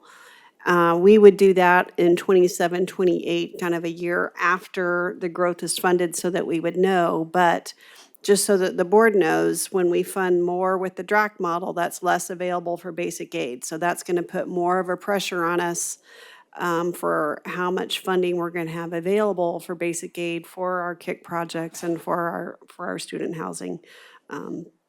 So it's great news for our operating budget to have growth because, as Connie mentioned earlier, if we were to be fully funded for our growth, it's around $13 million of unfunded growth right now. So this would bring a substantial amount of more money. It wouldn't fully be funded, that 13 million wouldn't fully be funded, but it would get us a lot closer. I would probably estimate about half of that would be funded, that would then not be available for basic aid funds. I think the other one that is a great improvement for students is the Student Support Block Grant. That is funding that goes directly to students. That one has been proposed to increase to $275 million on a one-time basis.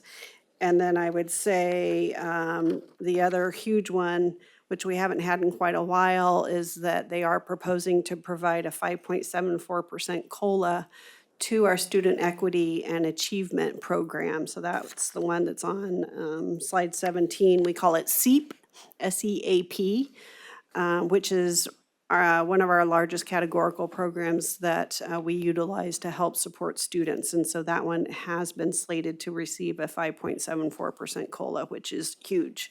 It has not received one in the past. So those are probably the big ones that I would highlight. Thank you. And with that,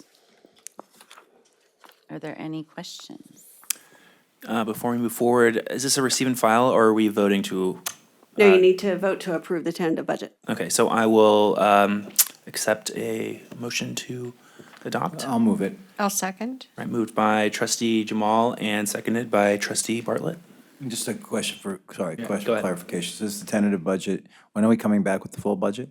It'll be at the August board meeting. Okay. Any other questions?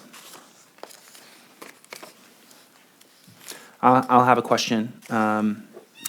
So I see if you want to go back to, and I apologize if it's going to take some time for the control room to go back to the presentation, but I did see that the revenues versus the spending there seemed to be a gap there, even though we still have a positive ending balance. It would be on I think it's the total overview. It might be a couple slides. Yeah, I think I got the slide back up here. So you're looking at the tentative budget overview, correct? I'm looking at slide Should be slide, I can't see that small. Slide 8? Slide 14? Not the one? Oh, wait, slide maybe 8 it's not, is no, it's not 14. Sorry, I had to close it. Yeah, I think that's the one. That's the one, yeah. So I see it's just total funds at the bottom. Revenues, 764 million, expenditures, 1 million. I mean, we still have a overall positive ending balance, but just curious on your thoughts. We still in good shape? What are your evaluations on this? Yes, because if you look at the funds in isolation, much of that is as a result of the capital outlay fund. So for example, we fund the projects on a cash flow basis, but there are reserves already there for some pre-funded projects. So we're typically spending more in any given year than maybe we are allocating in that year to the fund. So that spend down shows as a deficit, but really we're just spending this funds that are previously set aside for those projects.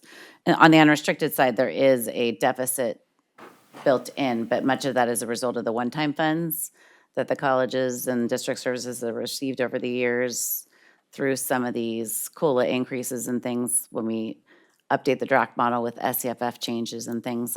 Once they true up a lot of the numbers, we get kind of a one-time lump sum for the prior year adjustments. So it appears that it's a deficit, but that true operating deficit in any given year is likely not there, or it could be a surplus or net even. All right, so still in good shape then. Yes. Do we know how our district's finances are compared to any of the other college districts in Orange County? I don't expect anyone to be a genius on what their situation is, but I'm just curious how we are doing compared to our neighbors. I think we are very fortunate, and we don't have some of the struggles that some of our neighboring districts have. We have adequate reserves. I think everyone has adequate reserves, I would say, but are probably in a more difficult circumstance than we are. Okay, thank you. Any other questions? Many of them are growing similar to us and aren't getting the full funding of the state, so that's, a big part of it, which this will help them with the growth, additional growth funding, I think. Did we have a motion in second? Yeah, so we can call. Okay, let's, Yes. if there's no other comments, let's vote. The motion carries on a 6-0 vote, which includes trustee Shin.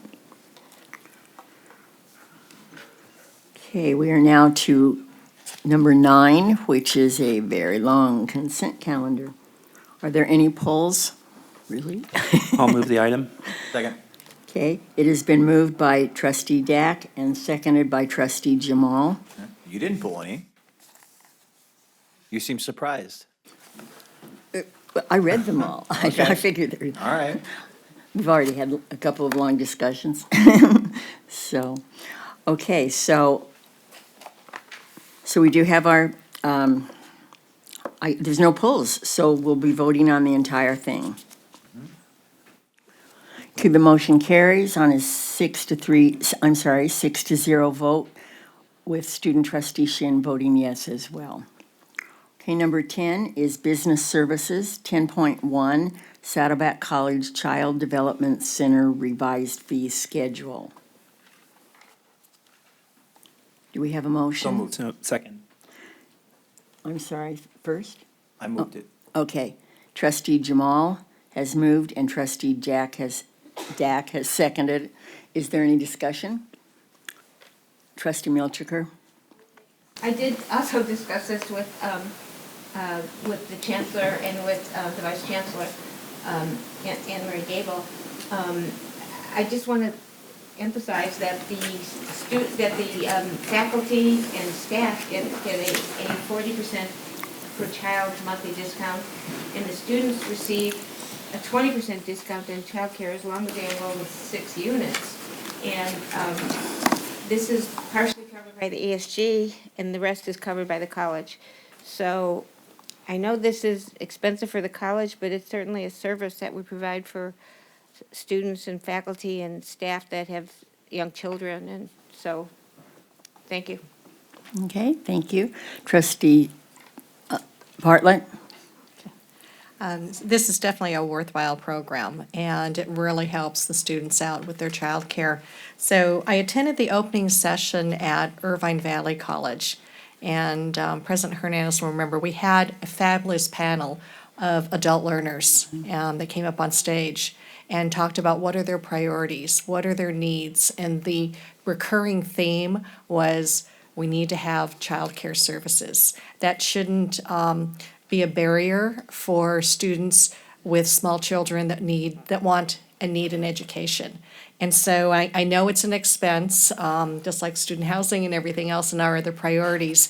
But to the extent we can continue to keep that first and foremost, because we have a huge adult learner population at Irvine Valley College, and that was like their #1 priority and on their wish list. So whatever we can do to keep that as a major area of focus for the future, I think it would be really greatly appreciated. So thank you.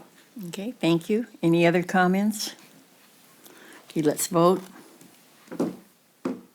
The motion carries on a 6-0 vote with trustee Shin voting yes as well. 10.2, Southern California Employment Training Panel Funding Contract. Can we have a motion? So moved. Second? It's been moved by trustee Jamal, seconded by trustee Bartlett. Is there any discussion? Just a question, is this, I assume, going through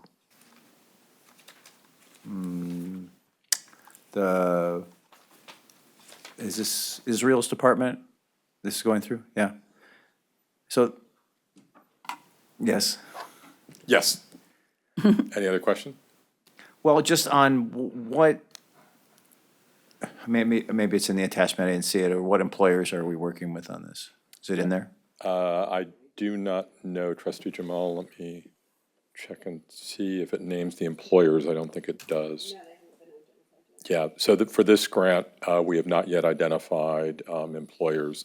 The hope of these ETP funds, as you know, but the board should all understand, is that by encouraging employers with these funds to subsidize and pay for contract education for their employees, they learn about what we do and hopefully come back when they're not paid for and they I need think to it's pay great for we're getting themselves. ETP funding. Maybe through the chancellor, you can forward to us the participating employers. We can do that. Yeah, thank you. Any other discussion, comments? Okay, let's vote, please. The motion carries on a 6-0 vote with trustee Shin voting yes as well. 10.3, Irvine Valley College Samueli Foundation funding for STEM Regional Partnership Project. Can we have a motion? Move the item. Second. Trustee Bartlett has moved and trustee Dack has seconded. Is there any discussion? And we just, I Wait. did ask about this one also, and I found out who is monitoring it, and this is a wonderful opportunity for our students from the Samueli Foundation to support our regional partners at IVC. Okay, is there any other discussion? Let's vote. The motion carries on a 6-0 vote, with the student trustee Shin voting yes as well. 10.4, ATEP adopt resolution declaring the disposition of property. So moved. Second? Trustee Dack vote, motion, and seconded trustee Bartlett. Discussion? Let's vote. The motion carries 6-0, including trustee Shin. Okay, 10.6, 5-year construction plan, initial project proposals, et cetera. So moved. Second? It's been moved by trustee Dack, seconded by trustee Bartlett. Is there any discussion? Okay, let's vote, please. 10.6, the motion carries on a 6-0 vote, with student trustee voting yes. Now we are to 10.7. I'm sorry, preventative maintenance services agreement for landscaping and irrigation services at ATEP, 10.7. A motion? Move the item. Second. Been moved by trustee Bartlett, seconded by trustee Dack. Is there any discussion? Okay, let's vote. Oh, no. The motion carries on a 6-0 vote, with student trustee Shin voting yes. 10.8, preventative maintenance services agreement for fire protection, Irvine Valley College and ATEP. Motion, please. Second. It has been moved by trustee Jamal and seconded by trustee Dack. Is there discussion? Okay, let's vote. Here we go. Motion carries 6-0 vote, with student trustee Shin also voting yes. 10.9, preventative maintenance services agreement for monthly scheduled maintenance and inspection, testing, et cetera, at Saddleback College, Irvine Valley College, the IDEA Building, and the ATEP Education Park elevator service. Is there a motion? Move the item. Been moved by trustee Bartlett, Second. second by trustee Dack. Is there any discussion? Okay, let's vote. The motion carries on a 6-0 vote, with student trustee Shin voting yes as well. All righty, number 11, human resources. Vice Chancellor Viscachill, do you have anything to? No changes but one report out. You will be voting tonight on the new Dean of Students for Saddleback College. Her contract, her name is Dr. Elaine Lapise Gonzalez. Contract dates July 1st, 2026 through June 30, 2028. Range 22, step 7, annual salary $271,680. Thank you. Okay. We have number 11.1, academic employees and management personnel action ratifications. Okay, I have a comment. We have to have a motion first, please. Move the item. Second. It has been, excuse me, I have to read this. Okay. It has been moved by trustee Bartlett and seconded by trustee Dack. Is there any discussion?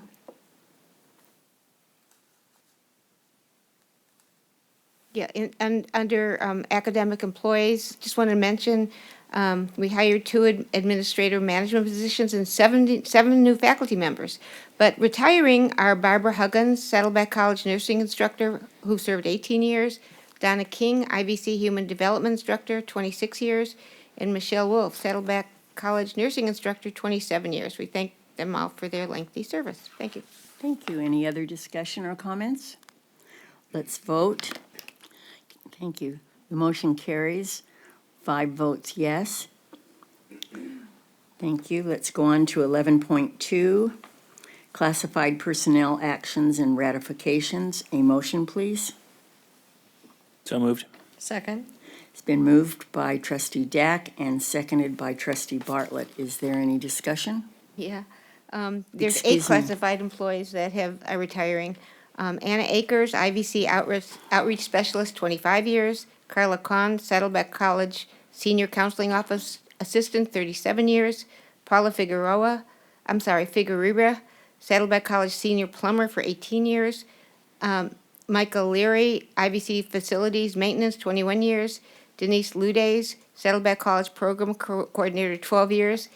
Anna Manisi, IVC Financial Aid Specialist, 22 years. Judith Pohl, Saddleback College Transfer Center Specialist, 18 years. And Pamela Yu, IVC Financial Aid Specialist, 27 years. So we're losing many classified employees, which we do know about. And thank them for their service. Any other discussion? No, let's vote. The motion carries, 5 votes yes. Okay, number 12, Educational and Technology Services, 12.1, Saddleback College and Irvine Valley College Fall Community Education Programs. Do we have a motion? So moved. Second. It has been moved by trustee Jamal and seconded by trustee Dack. Is there any discussion? Okay, let's vote.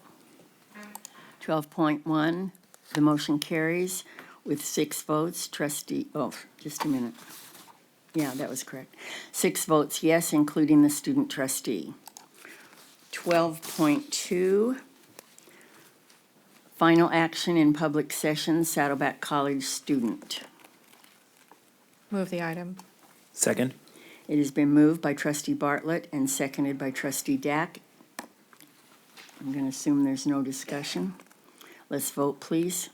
12.2, the motion carries 6-0, including student trustee Shin. 12.3, final action in public session, Saddleback College student. So moved. It's been moved by trustee Dack and seconded I second it. by trustee Jamal. Thank you. Let's vote, please. We'll just do roll call. Trustee Milchiker? Yes, aye. Trustee Bartlett? Yes. Trustee Inman? Yes. Trustee Dack? Aye. Trustee Jamal? Aye. Student trustee Shin? The motion carries on a 6-0 vote. Okay, number 13, information items. 13.1, facilities plan status report. 13.2, monthly financial report. It is now time, just a moment, for written oral reports. We start with Chancellor Barnes. All right, just quickly, I wanted to extend my welcome to all of the new constituent leads. I know our students took off, but we have Noah, Luca, and then Brianna and V with our classified senate. And Frank and Rebecca's continuing on with the academic senate. And then, of course, welcome to Deanna, our new FA lead. And then, of course, Desiree's continuing on with the CSEA. And then we have Bo, but also Lance with the POA. So congrats and welcome. And then the other thing, 2 quick things I want to say is that in the spirit of continuous improvement, we've had a lot of work that we've been doing all year long, but it kind of culminated with this summer with Inspire 2035. We had, as you heard, the Chancellor's Planning Commission planning retreat, and it was wonderful to be able to look back and then to look forward at how we could advance our new strategic plan. I know both colleges have also been doing work in that regard, and then also with our trustees as well. I appreciated the trustee self-evaluation and retreat, and it was fantastic and very reflective, and then also forward-looking. So appreciate our board's engagement as well. And then last but not least, I do want to mention, I'm looking at the time. I wanted to mention that I had the pleasure of attending the statewide classified 4CS, the California Community College Classified Senate Annual Conference, and was able to do a couple of presentations, one with Desiree Ortiz on classified participation and engagement in strategic planning, but also with Ryan Brook and Holly Price with District Services to look specifically at priority 6 related to workplace culture and specifically leading with care through district services. So super thrilled about that. And then last but not least, please don't cut me off. I want to congratulate Dr. John Hernandez for winning the statewide Classified Excellence and Service Leadership Award this year. He was selected throughout the state for that award. So congratulations, Dr. Hernandez. Speaking of, Dr. Hernandez. Thank you, Trustee Inman. As has been stated, 2 weeks ago, we hosted our annual strategic planning retreat at the Lake Forest Community Center with 100 attendees, including 15 students. The strong turnout and high level of engagement, especially during our interactive activities, was really notable. And I'm especially pleased that the survey results show an overwhelming majority of participants found the retreat useful. In response to the survey question, if a colleague asked you tomorrow about the retreat, what main takeaway would you mention? Participants' feedback revealed 5 key themes. The retreat was student-centered, collaborative, inclusive, strategically focused, and energizing through storytelling. One of this year's highlights was the powerful inclusion of student voices with pre-recorded videos featuring Josiah Sotemo, Lucian Su, Sarah Fayyad, and Sofia Diaz. These were shared throughout the day, and their inspiring stories grounded our work and reminded us of our why. Built around the theme Unlocking Our Future with Inspire 2035, participants provided valuable input on our proposed tactics aligned with our goals and priorities. We will carry this feedback forward early in the fall term, begin an interactive process with our participatory governance and committees, Senate, student government, and employee groups to affirm and finalize all of the elements of our 10-year strategic plan. So just be assured that at IVC, strategic planning is not a box to check off. It's an opportunity to engage our entire college community. Our goal is for every member to understand their role in shaping our future direction and to find renewed inspiration, in advancing student success. And I would be remiss if I did not congratulate my colleague, Elliot, on his much-earned retirement, and I wish him continued happiness as he transitions into this new journey. Thank you. A report, the last one, from Saddleback President, Dr. Stern. I should pass just for the fun of it, but I can't. Oh. It's a microphone in 2 minutes. So let me first highlight something from my written report that's worth highlighting. A couple years ago, you may recall, we hit majority ZTC, the majority of our enrollments, zero textbook cost. I set a target of hitting 60% then in 2030.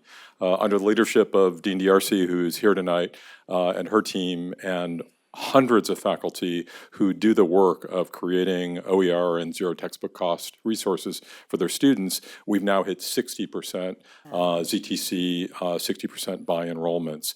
What this translates into is about $10 million in student savings. And to put that in perspective for you, that's about equivalent to the total savings on rent that both projects would actually bring about by the time the housing projects are completed. So little initiatives mean a lot, and sometimes we ignore the unsexy ones for the sexier ones. And I just want to point out, lastly, that I didn't lift a finger in any of that. And if anyone is thinking, where does the college go from here? It goes to amazing places, because that was all the work of Dean D'Arcy, her team. Dean Hinkle is also here, mostly her faculty who bring about that work and make all that happen. And all I did was cheerlead. So it's a great college, and it will continue to be. And then lastly, if you'll indulge me in a few extra seconds, I want to say this. I want to thank the board for supporting the changes that we've made in the 7.5 years that I've been here. I never forget that I wouldn't be here. That itself was a change brought about by the board. The hiring was otherwise probably not going to go my way. And I am very grateful grateful to the individuals who made that happen. But also I want to thank you for supporting difficult changes over the years. When change happens, there's always dissenting views, and we should listen to dissenting views, but we shouldn't let them serve as a veto and stop change from happening. Our systems are sometimes anathema to change, but change is very necessary. In the next few years, very important changes will need to be made to our colleges and the higher ed system across the country. For one thing, we're going to see a wave of economic impacts from AI that will mean either a small uptick in the unemployment rate or a massive uptick in the unemployment rate, and no one is sure. But what we know is that many people will be looking to the community colleges for reskilling and retraining.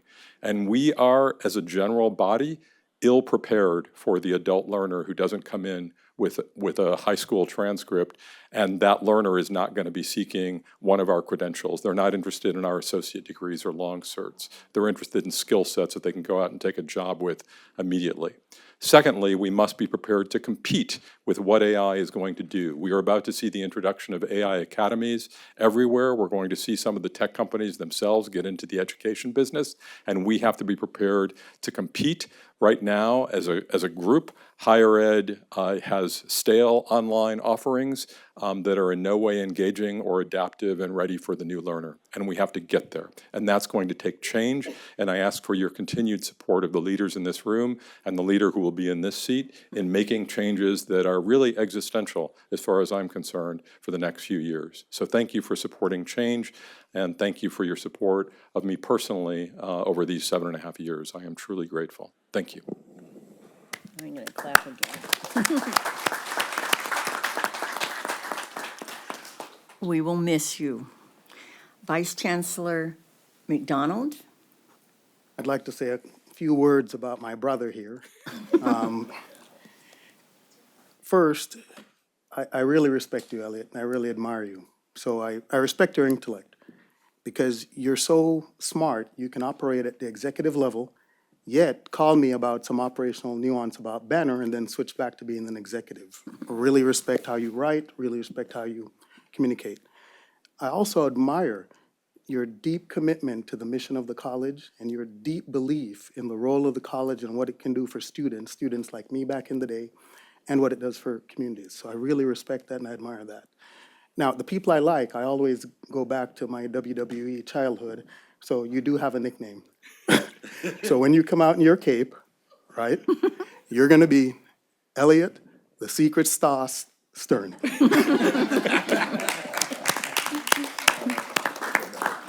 This is great.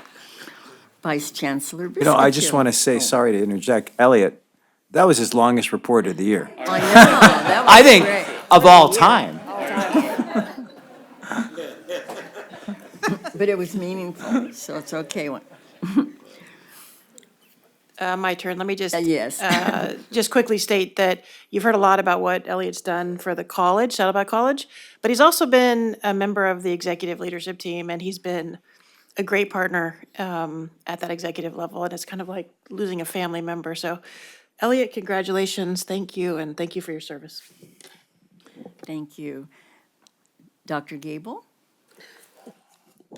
Well, not doctor, just Vice Chancellor Gable. Vice Chancellor. That's okay. I will echo the sentiments of my colleagues. Thank you, Elliot, for your service for the college, for challenging all of us, and have fun in retirement. Okay. Is there any other business we need to talk about?